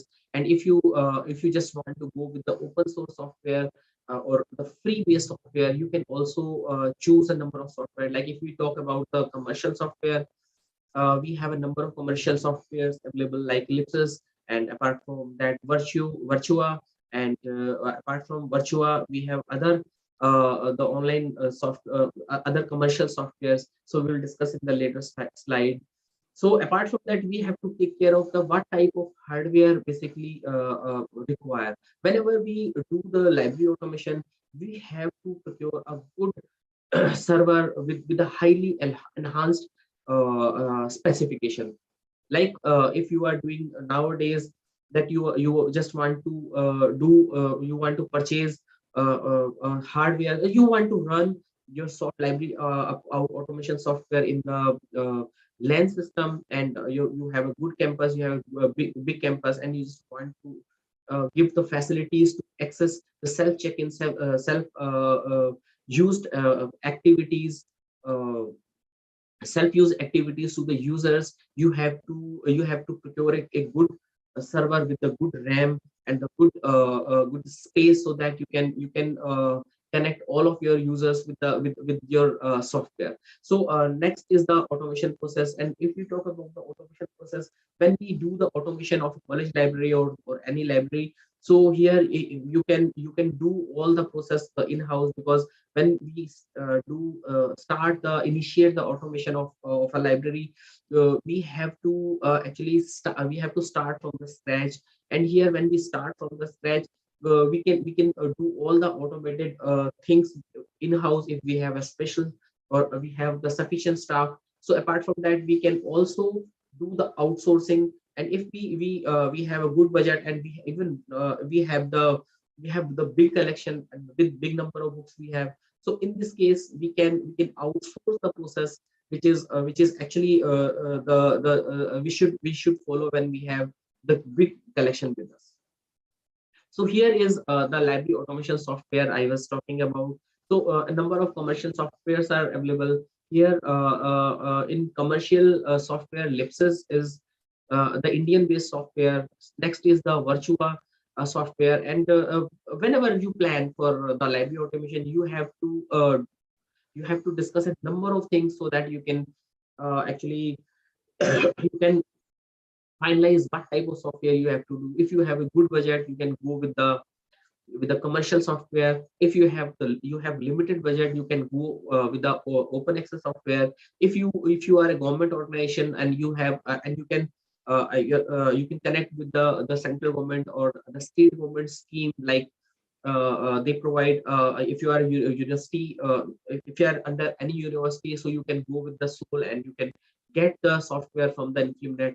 Apart from that, you can, if you are like in Delhi government has sent a circular that the library in under the Delhi government, whether it may be the college library, school library, or it may be any departmental library, special library, so they can contact with the NIC people, so that they can get access of the e-Granthalaya. And the NIC National Informatics Centers, they are actually doing very laboriously and hard work for upgrading, enhancing, and just inputting all the newly added features in the e-Granthalaya. So as I was saying that we have to take care of when we have to finalize the library automation software, we should actually procure. So if you have the multilingual books with you, and you have a good budget, you have to take care of that. Which software is providing such type of facility that you can also include, you can also index, you can do all the bibliographical entries in the regional language. Like if we talk about the commercial, Virtua is the software which provides basically the multilingual facility, so that you can also write your regional language or Hindi language or any languages which actually they support. Apart from that, if you just want to go with the open access, one thing I just want to clarify that the open access software, if you are going with the open access softwares are free and you can download it, but for maintaining, for basically installing, to designing, and to initiate the required process, you have to take the assistance of the IT people, or a few firms are there. So when you plan for the open access software, you have to take care of, because with the increase of the quantum of the collection, we have to take care of the problem which may face due to the growing bibliographical data we are just entering in our open access software. So whenever you go for the open access software, yeah, it's true that the open access softwares are free, but still you have to take care of, you have to make some financial provision for maintaining such type of software, so that you can timely support your process, or so that your data may not be corrupted due to heavy quantum data, or maybe due to any threat of various malware or the viruses. So as I have already explained you that if you are a government body, and you just want to get the assistance, so you can go to the Influminate, you can ask the Influminate people for providing you the Soul. Now Soul 4.0 have actually come up, and they are providing, the Influminate people, they are providing the education institutions who are actually member of the UGC or the Influminate, by giving all the updated soul. And apart from that, the Granthalaya I have already explained you. So let's have a small overview about the e-Granthalaya. Actually, e-Granthalaya is a software which the National Informatics Center is providing, and a rigorous IT professional teams, they are doing work day and night for giving the best services to the library professionals. So actually, if we discuss about, actually, I am just taking the two software, as all the library softwares are the same and they have the same modules, and we have to just understand the concept of what type of modules and what type of services we can do with the help of the library automation software. So first of all, I'll be happy to inform you about the e-Granthalaya. Actually, e-Granthalaya, it is the library management software, and it is useful for automation of in-house activities, and it is very useful for automation of user services, and it is basically the networking of cluster of library possible. Like if you are if your college is actually imparting some educational activities or the degree in a particular subject,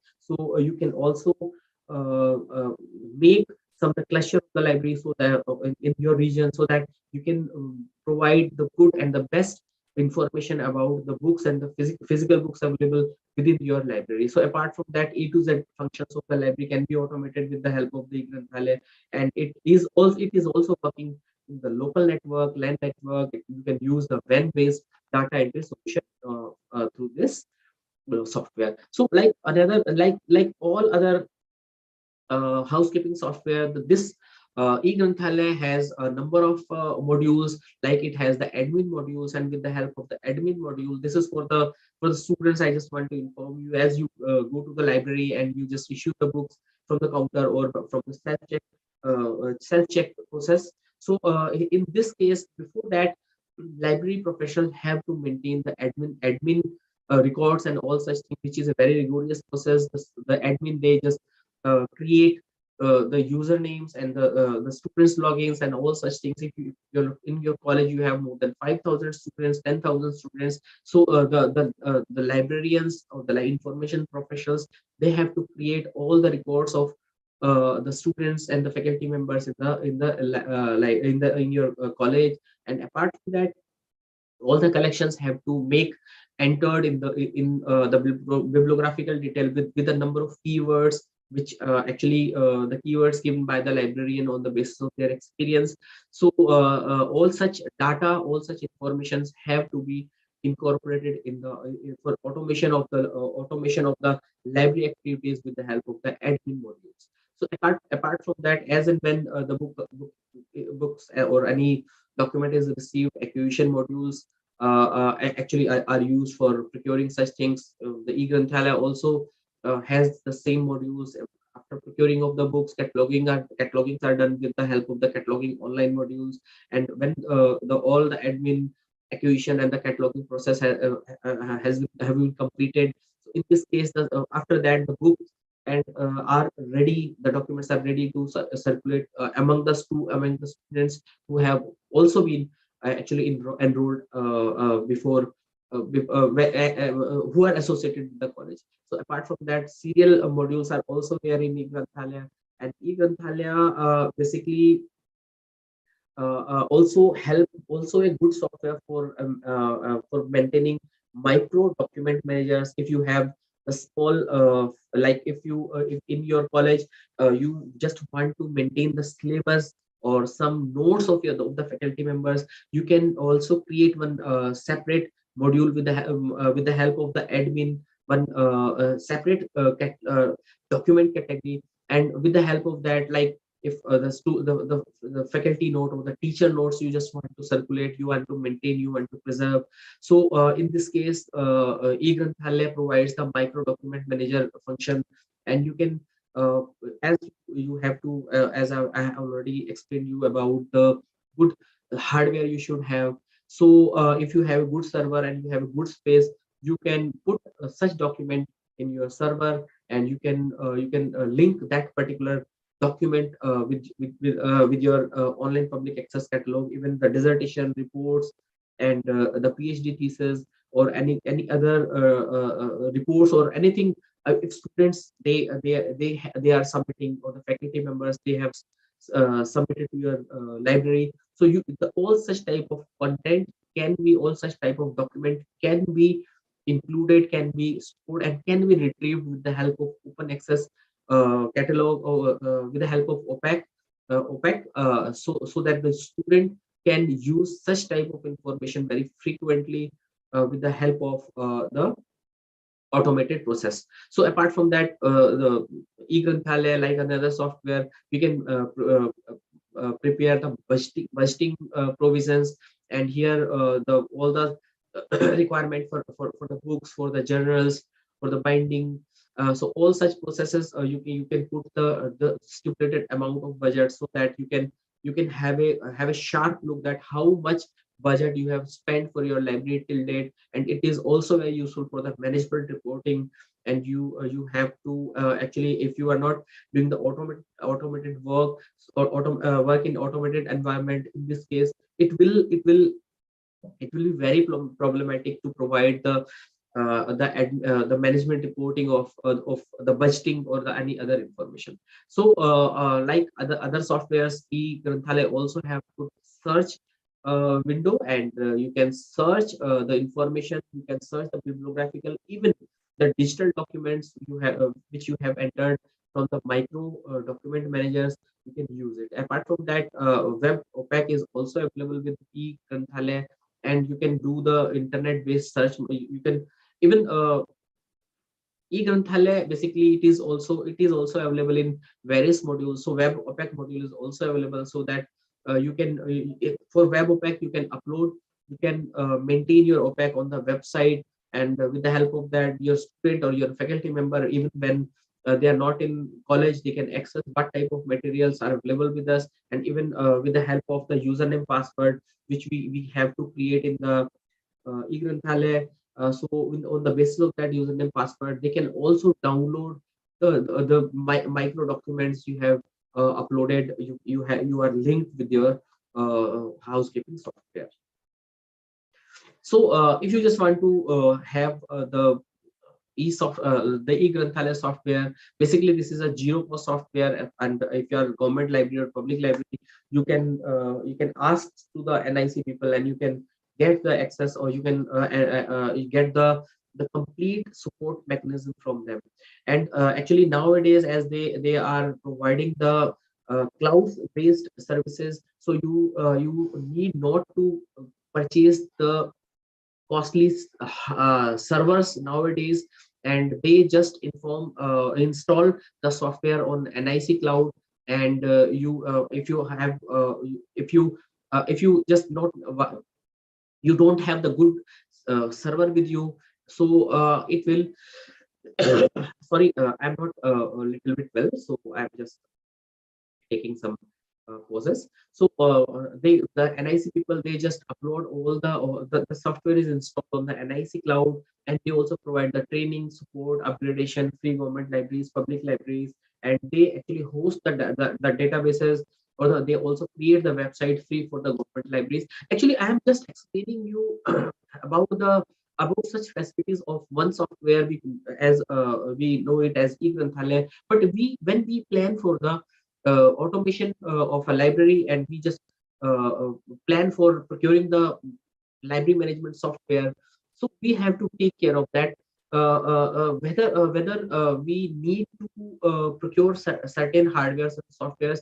Apart from that, whether the particular software people, they are providing the training, support, or the upgradation, whether they are providing or not, and how you can actually host your databases or the other websites on the with the help of that the software. So if you discuss about the web based, actually the eGranthale, it was actually came up in 2003, and the version 1 was only for the public library edition, and in the version 2.0 for the government library, it was introduced in 2005, and the version 3, which was the network edition, it was introduced in 2007.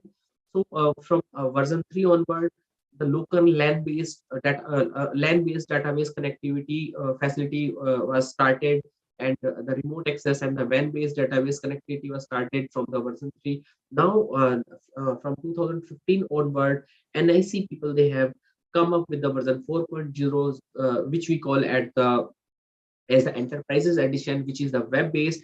And here if you are a government library and you are approaching for the eGranthale, you need not to maintain a server. They have a good server, and they just install the software on their cloud server, and they provide the accessibility and the facility with the help of the cloud space they have with us.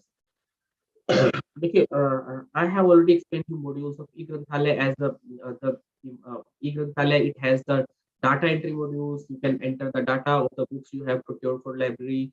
You can enter the record of the library member, and you can also maintain the database administration, so that you can control the access, what type of access you have. You just want to provide your staff, of your students and the faculty member, library administration, and the master data records you can maintain with the help of the eGranthale modules. And apart from that, cataloging, circulation, serial control, micro document manager, digital library, ebooks, open API integration can be done with the help of this module. So this is basically some screenshot of the modules. Like if you are working, you're planning to procure some softwares, you should have the basic information about the modules of the services, service modules, which are actually should be useful to your library, so that you can give the best services to your members. So here, I just giving you the example from the eGranthale, you should take care of that. that whether the software which you are going to procure have a good data entry module or not. There should not be a complex process. So when in few open source software, if you are going to do data entry, you will find that you will see a number of actually the feeding boxes, so that you may get annoyed. So it should be precise, that only the important information you can feed in the module of the data entry of a software. So apart from that, library member services, you have to take care of data administration module, where you can create the library accounts for the library users. You can also create the management of super users, library accounts, and you can also you should also take care of whether the software is helpful for maintaining user profiles, backups, merge of databases, and number of things. So eGranthale has the master data module, it has the book acquisition module, and the most important thing is the cataloging modules and the circulation modules. In circulation modules, the software should have the full cataloging option. It should have the retro conversion data entry option. If you already have a data in soft copy, you can when you are planning for the software, library management software, it should have the compatibility of the file in which you have the data, so that you can easily import such data in your newly automated software you are just going to change. So apart from that, circulation model is very important. You have to take care of that when you are planning for the automation. The library management software should be more actually the user friendly, and the users can themselves uh, uh, do some work with the help of the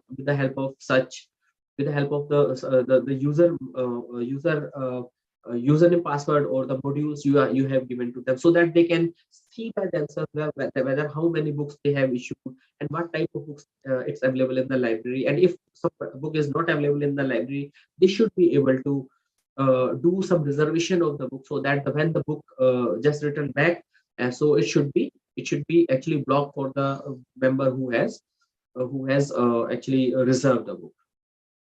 So apart from that, like the serial control, in serial control, we have to maintain the details of the journals and the magazines we are receiving in the library. So this is also a very important module, because libraries and the current journals and the periodicals, it plays actually the great role in supporting the current in supporting the research by providing the current and the latest information. So serial modules are also available in eGranthale for maintaining such type of things. So apart from that, the micro document management, as I already explained you, that you can save some documents, and this system supports the PDF, HTML, image files, so that the documents can be stored within the server, and and you can tag on the basis of the bibliographical information and the user term you have the search term you have given to such documents. These documents can be maybe retrieved in very efficient manner. So apart from that, if we talk about the enterprises edition of eGranthale, it also provides the digital library ebook services. So this is basically the same feature which the micro document manager gives, but here you can actually in digital library you can manage it separately. With the help of that, you can, if you have the ebooks with you, and individual ebooks PDF you have, and you have downloaded few the open source books, or even the copyright left book available in PDF or any format. So here you can create a separate digital library with the help of this module. So apart from that, the open API integration is also there here. The same thing as the enterprises edition is on the cloud based. So here you can import all the information of a particular book we have procured, and you can include all the bibliographical data on the basis of the ISBN. So it is basically the ISBN API. The software should be actually compatible with the ISBN API, ताकि you can import your you can import the bibliographical detail of the books you are subscribing, so that so that you can save the your time.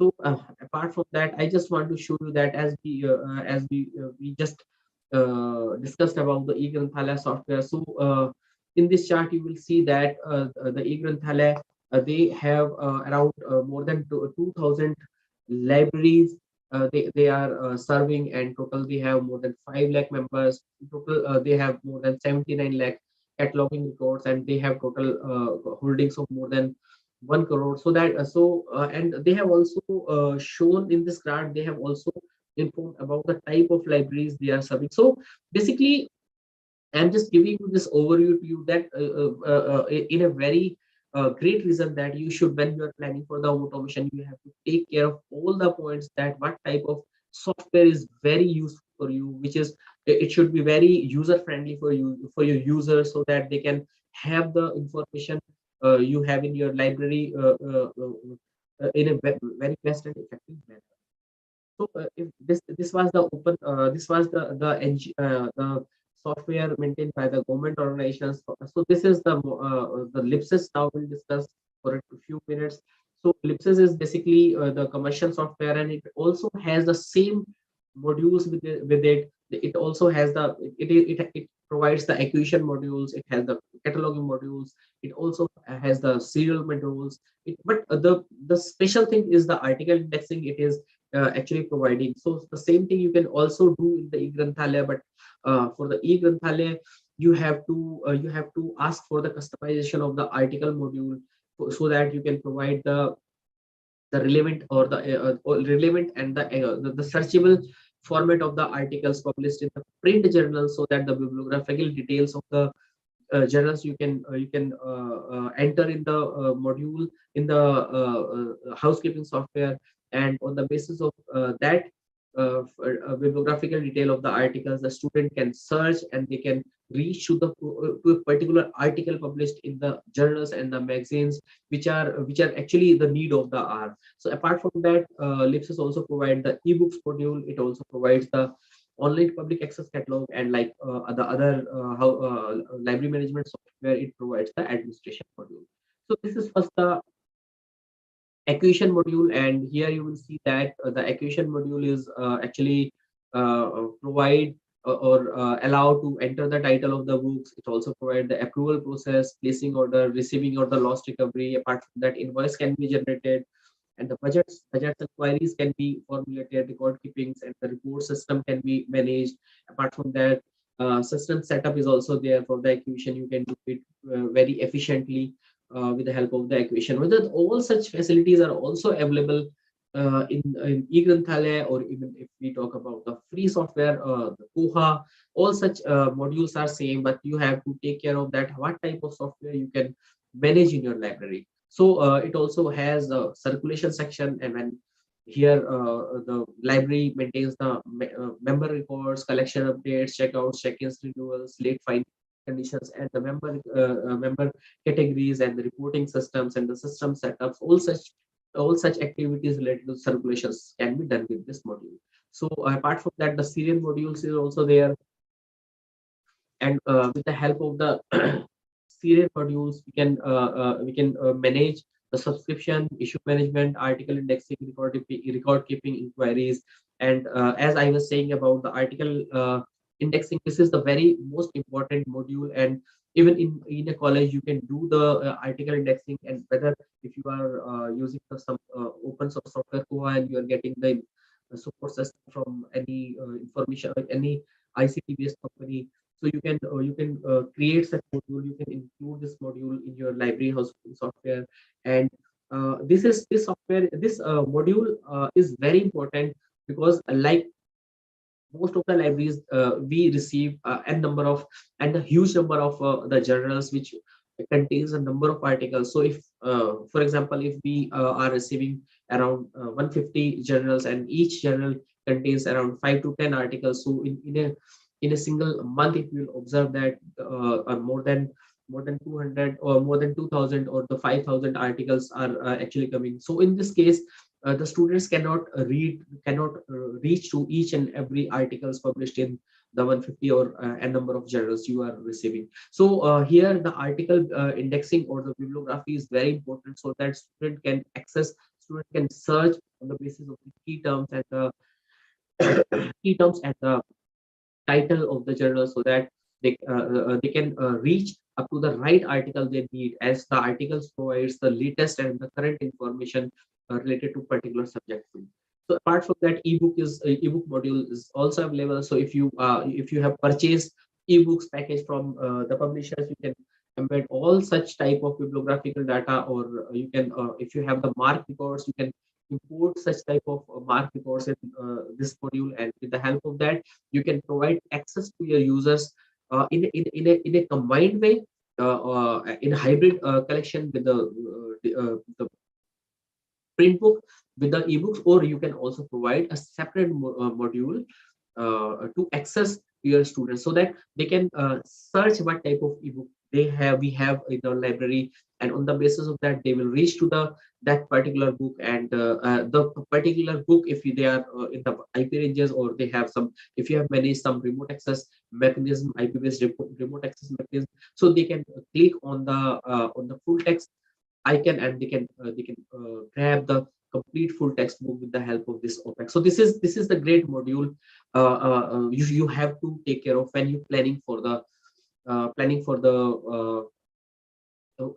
automation in your library. And apart from that, I just want to share with you all that if you have already implemented the automation process. So as Dr. Priya Rai madam has already explained, that a number of ebooks, more than I think lakhs of ebooks are available free of cost around the world, and even the commercial publishers like OUP, CUP, Tiller and Francis Springer, they actually provide a number of free open access ebooks from their platform. So you can go to the platform of that publishers, and you can download the mark files, mark records of all such books available free of cost, and you can import such mark records in your library automation software, and you can provide the access of such books with the help of this process of importing or including or embedding all the information about the free open access ebooks to your student, along with the other purchased books and the print books you have in your library.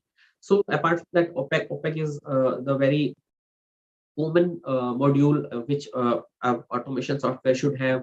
And when you do the automation, the prime concern of the automation of the library is to how you can provide the detail of the books and the articles or the journals you have in the library. So OPEC is very important aspects, and with the help of that, students can reach to the collection of the university. So another module is the administration, which actually contains the complete system planning and the rights and the creation of the user, so that we can provide the rights to the other library staff or the administration staff, so that they can do the specific purpose, and they can only they can only come within the software up to what extent the rights have been given to them. So it was all the automation. Now very shortly I will explain about the digital preservation and digitalization collection in college library. Actually, if we talk about the digitalization or the digital preservation, we nowadays we are experiencing various documents which are not which are actually not printed. We call such type of material as the digital form collection. Most of the students in the undergraduate or the postgraduate education, they are submitting their report in the digital document, and such type of digital form document we have to manage in our library. Even if we have in our library some some important ancient collection, we have to take care of as with the time of as the time pass, the documents start decaying. So we have to take some provisions, we have to make some planning, so that we can preserve such type of documents too, along with the digital form documents, so that we can provide the access of such type of information to all of our the future generations who will join the university or the college for best and efficient research abilities of them. So if we talk about the digital preservation, it is a very simple definition that digital preservation means the preservation of rare, delicate materials and the object through digitization using computers, electronic equipments, mobile phones, digital cameras, recorders, and digital display. So whenever we plan for the digital preservation, we have to finalize that what type of material we have to digitize. So here, some rare material if you have in your library, if some delicate materials if you have, and it may wear and tear, or it may be spoiled by the bugs or any other uh, due to any environmental impact. So digitization should be done so that the material may be preserved for the future generations. So here we'll discuss why digitization or digital preservation should be done in a college. So for maintaining the historical value of information, we have to do the digitization.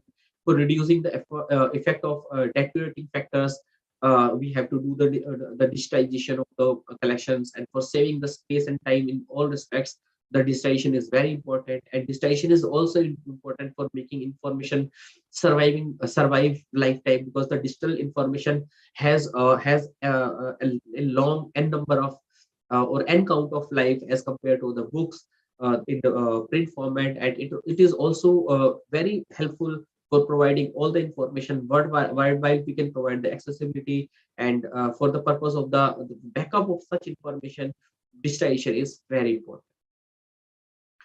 So as we discussed that digitization is important. So digitization basically, it is basically very important for the physical preserving for the physical deterioration. Apart from that, if we have the digital born material, we have to do the digitization work for the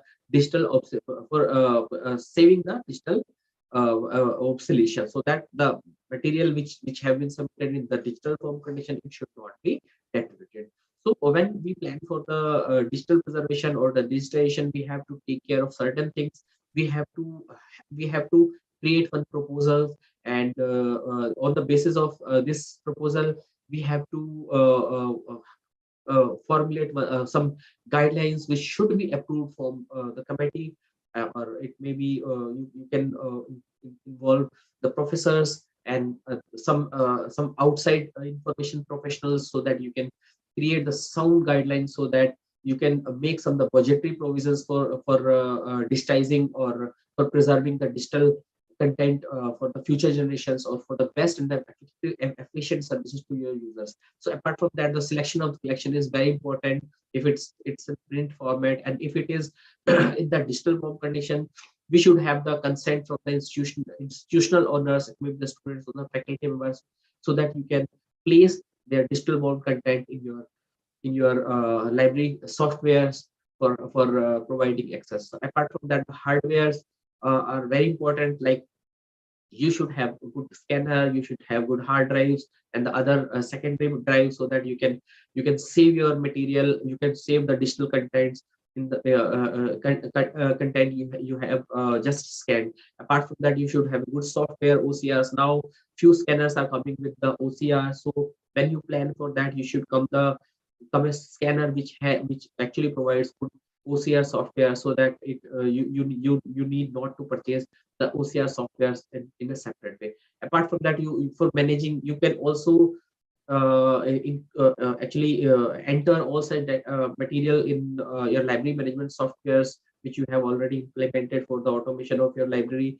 Apart from that, you can, if you have a sound number of documents, and you think that you can manage, you have a sufficient staff, and you have good technical support. So in this case, you can also have some preservation platforms like DSpace, ePrint, Greenstone, and a number of other platforms are also available. So I just want to give you an overview of the DSpace we are using in our National University Delhi.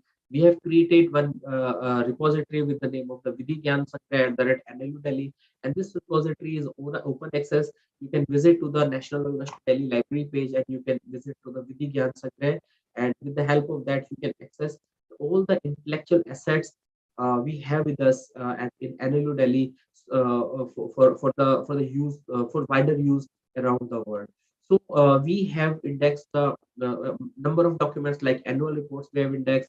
We have the NLUD archival libraries, and archival library. What we have done, we just it is basically the routine of the library managers or the officers in New Delhi to check what type of books or the ancient books which are not under copyright law or which are related to law are available free of cost in various sites. So we just download such books, and we just maintain all such the archival books in a single place in the archival library, so that our users can access such type of books with the help of this repository. Apart from that, the books published by the National University Delhi, we have the NLUD press. So most of the books you will find in digital format under the book section. Apart from that, the conference proceedings of the events done in the NLU Delhi, we just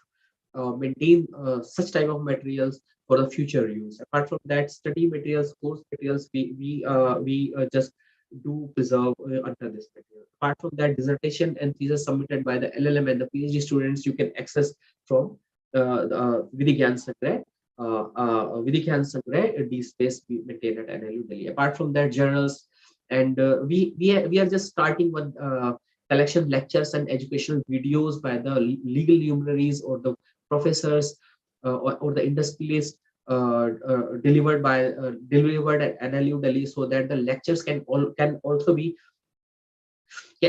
accessible from the repository. So this is actually we have newly started, and might be next 5 or 6 months we will upload all such type of videos, so that the students and the rest of the community around the world can access such type of information from a single platform of NLU Delhi repository. So apart from that, we have also put the LLM question papers, which is very important in college libraries. You will be also approaching by the students, so that for referring the previous question papers, you can also digitize you can also scan all the question papers, and you can, on the basis of the subjects and the terms and the years, you can add in your library management softwares too.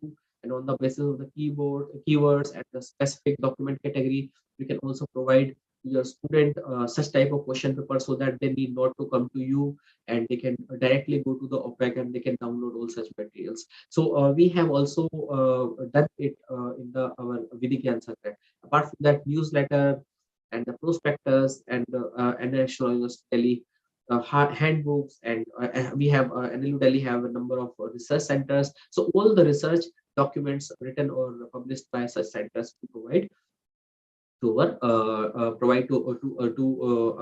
students and faculty members with the help of Vidhi Sangrah. Apart from that, we also do the newspaper clippings of legal news articles, and I request you, as the time is not sufficient, so because I have to wind up now, so I just request you all to you may visit our repository, and you can see that how we are managing the newspaper clippings of legal articles. If somebody is doing research on the women law, or maybe the child law, or the terrorism, so you can go to this module, newspaper clipping modules, and you can click on. After that, you can search on that particular topic like terrorism, and you will find all the newspaper articles, only the editorial articles published on that particular topic. You will find that we have indexed it, and on the basis of that, you will find that we are also providing the scanned copy or the HTML copy with the help of this module. And as we are doing it for non-academic purpose, so we have a good collection of newspaper clipping, and you can also circulate the same to your faculty member or your students, so that they can use such newspaper clipping newspaper clipping, which they can use for their research purposes. So with this note, I just want to conclude, and I just hand over the session to the host. Thank you very much.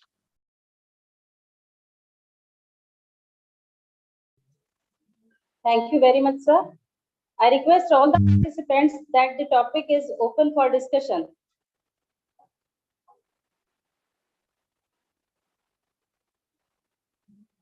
Good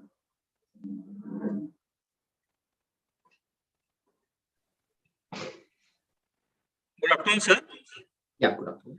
Sir, you have mentioned different types of software for library management system. So can we use the customized version of this software for our library?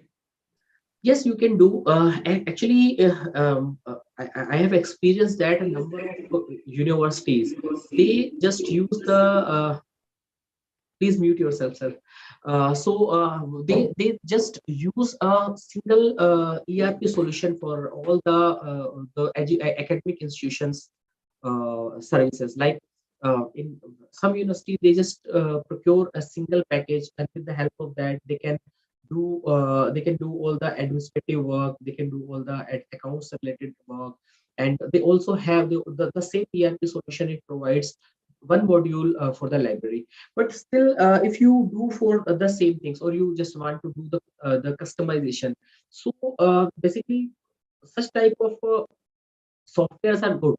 You can do it, you can adopt it. But if you have enough sufficient money, and you just want, if you are able to procure the commercial softwares, so actually these companies are dedicated companies, and they have done a lot rigorous work for providing the good services and the good modules. So if you just want to go for the customization, you should go for the open source software, so that you will actually enhance, or you will include only such type of modules you needed. But apart from that, the other enhanced modules and the services and the versions you will find in a very efficient manner. But if you will get the library modules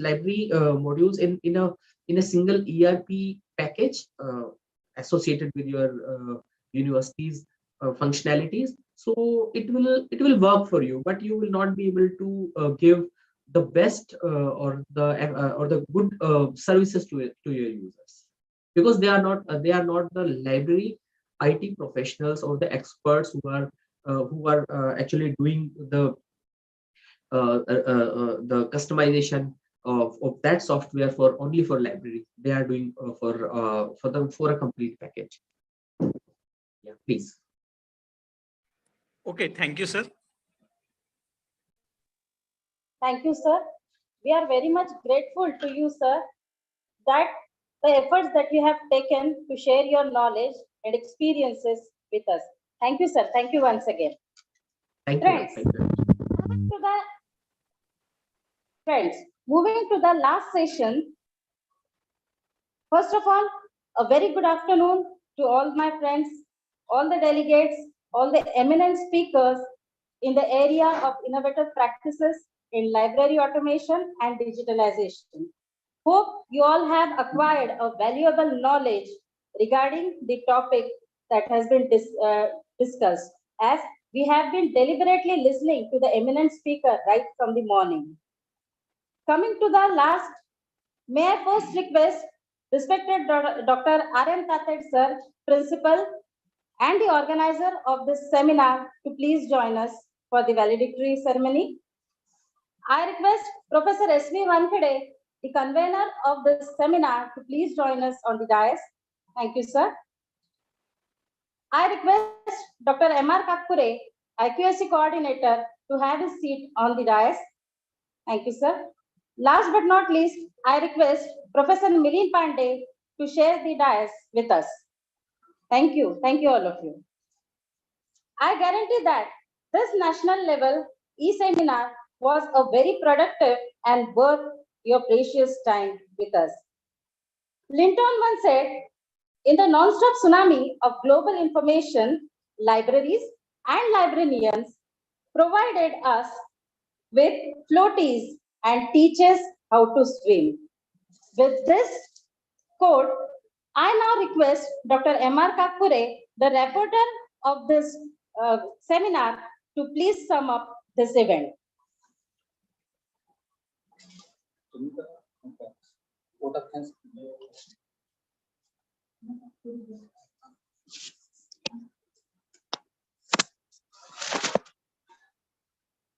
A very good afternoon to one and all. all the respected dignitaries present over the dais and of the dais.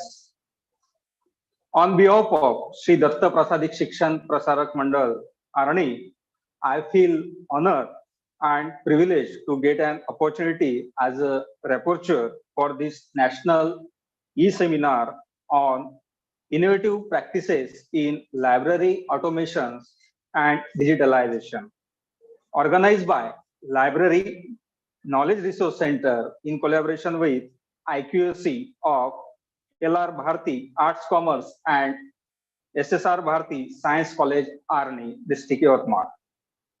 Today, I, Dr. Manoj Kakpure, as an IQAC coordinator, take this opportunity to put the lights into your words. When you are around enormously successful people, you realize that their success isn't an accident, it's about an hard work.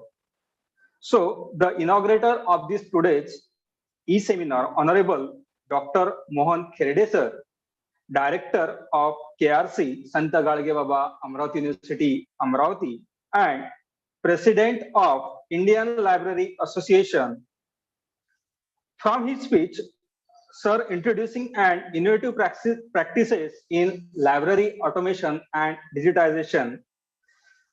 Respected Kherde sir also stated that library is a service institution to all the colleges as well as the university, and according to new education policy, said that Google is a most alternative source for the same, and due to that there is no need of library, but it has no authenticity for free information which is available on the internet. So library has its own importance. Later on, there are 3 technical sessions, and in the first technical session, respected Dr. Sangeeta Paliwal Madam, University Librarian, Central Library, Symbiosis International, Dean University, Pune, given his remarkable talk on web-based library services and content of library on college website. Respected Sangeeta ma'am said that these services provided using internet as a medium and college website as a gateway using integrated library management system. These web-based services are references, acquisitions, cataloging, circulation, periodical section, and web-based user education, etc. She also given the detailed information about the different tools of web-based library services as well as the importance of library information on college website. She mentioned that Koha is one of the tool for library management system all over the world. Next to that, respected Dr. Priya ma'am, Deputy Librarian and Officer in Charge, Justice EPS Chawla, Library, National Law University, Delhi, also given remarkable talk on digital literature from text to hypertext. She said that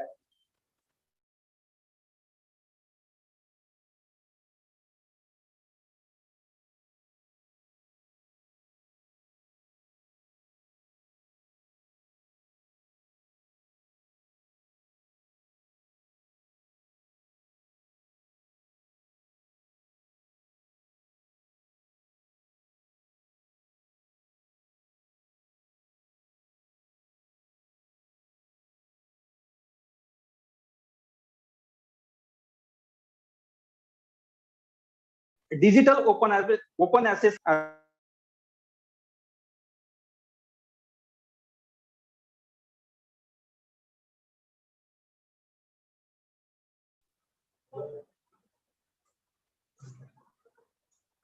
Dr. Priya ma'am said that digital open access library is very important source as well as the platform to provide the information to colleges.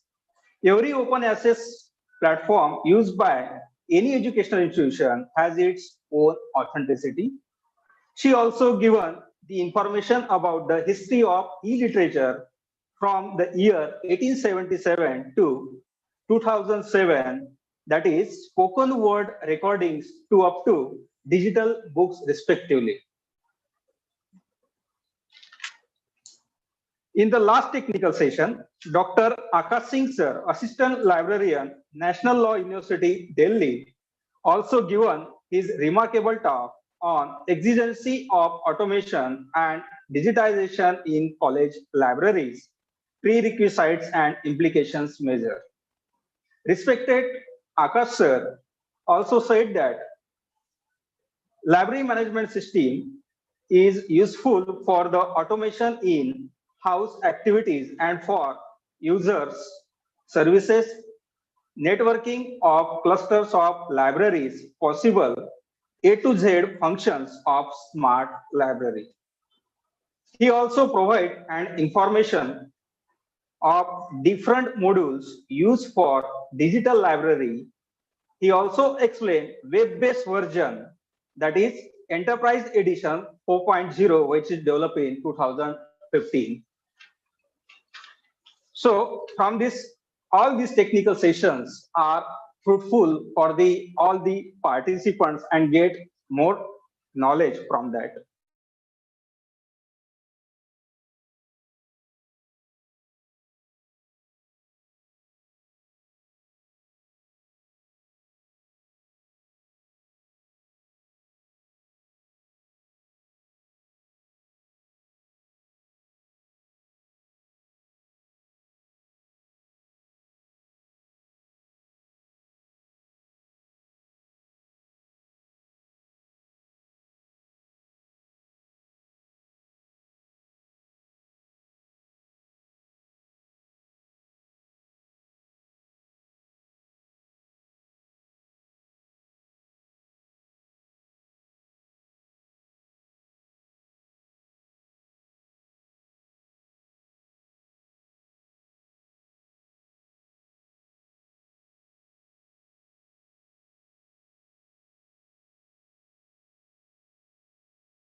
Finally, I am thankful to the organizer for giving me a chance to put these highlights on this National E-seminar. Thank you. Thank you very much.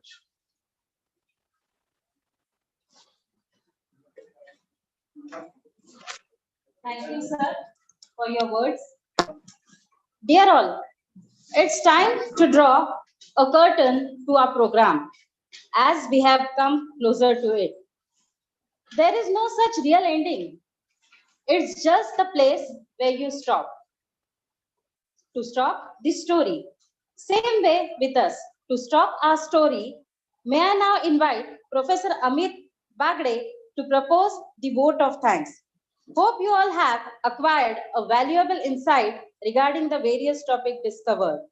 Hope to see you again in some walk of your life.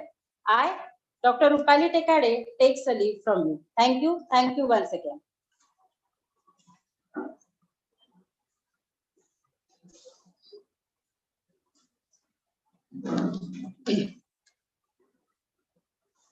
Thank you, ma'am. Good afternoon, one and all. On behalf of Sri Datta Prasadik Shikshan Prasarak Mandal Arni, I feel honored and privileged to get an opportunity to present vote of thanks for this valedictory program of one on innovative practices in library automations and digitalization, organized by Library Knowledge Resource Center and IQAC, late Rajkamalji Bharti, Arts Commerce, and Srimati S.R. Bharti Science College, Arni, District, Yavatmal. First and foremost, I would like to thank inaugurator of this seminar, Honorable Dr. Mohan Kherde sir, Director, Knowledge Resource Center, Sant Gadge Baba, Amravati University, Amravati, and President, Indian Library Associations, for sharing his valuable time with us from his busy schedule. Thank you, sir. I extend my gratitude towards Honorable Dr. Kirantai S. Bharti, Ma'am, President, Shri Datta Prasadik Shikshan Prasarak Mandal Arni, who always encourage us to organize such events. Thank you, ma'am.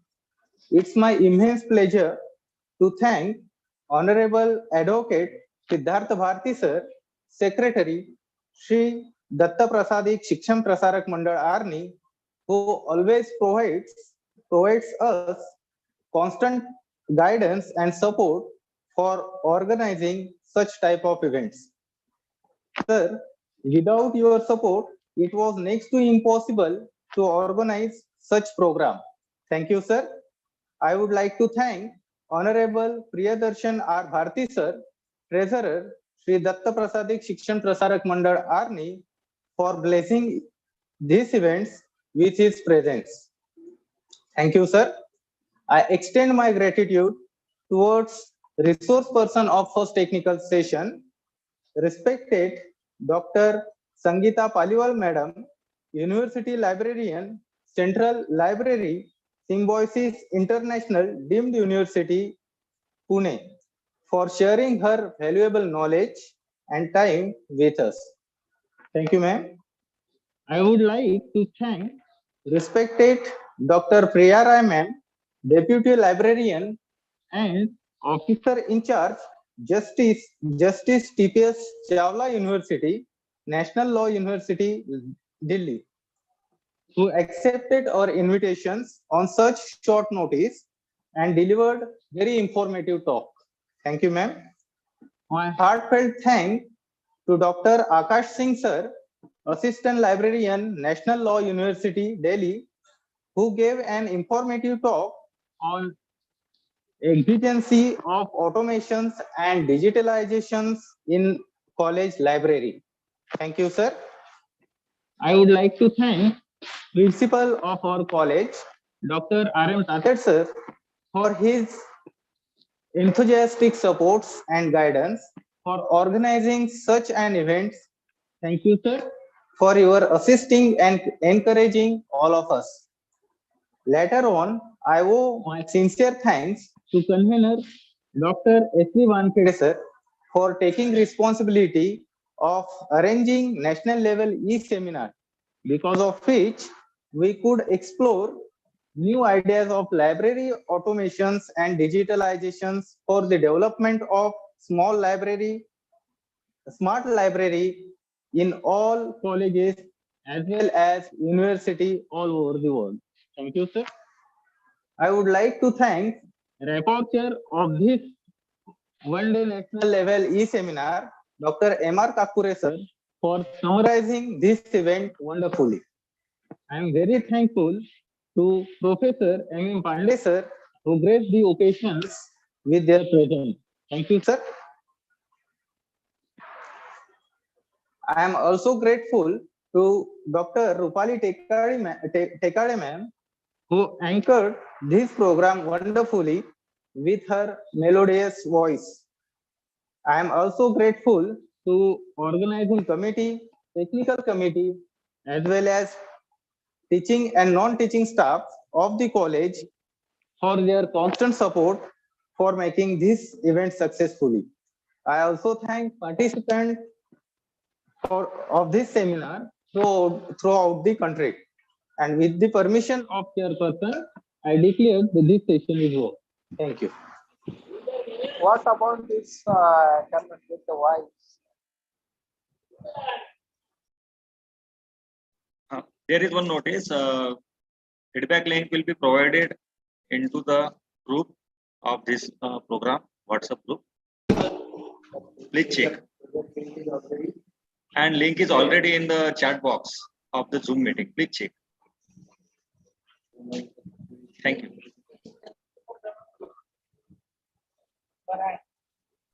Have you find it?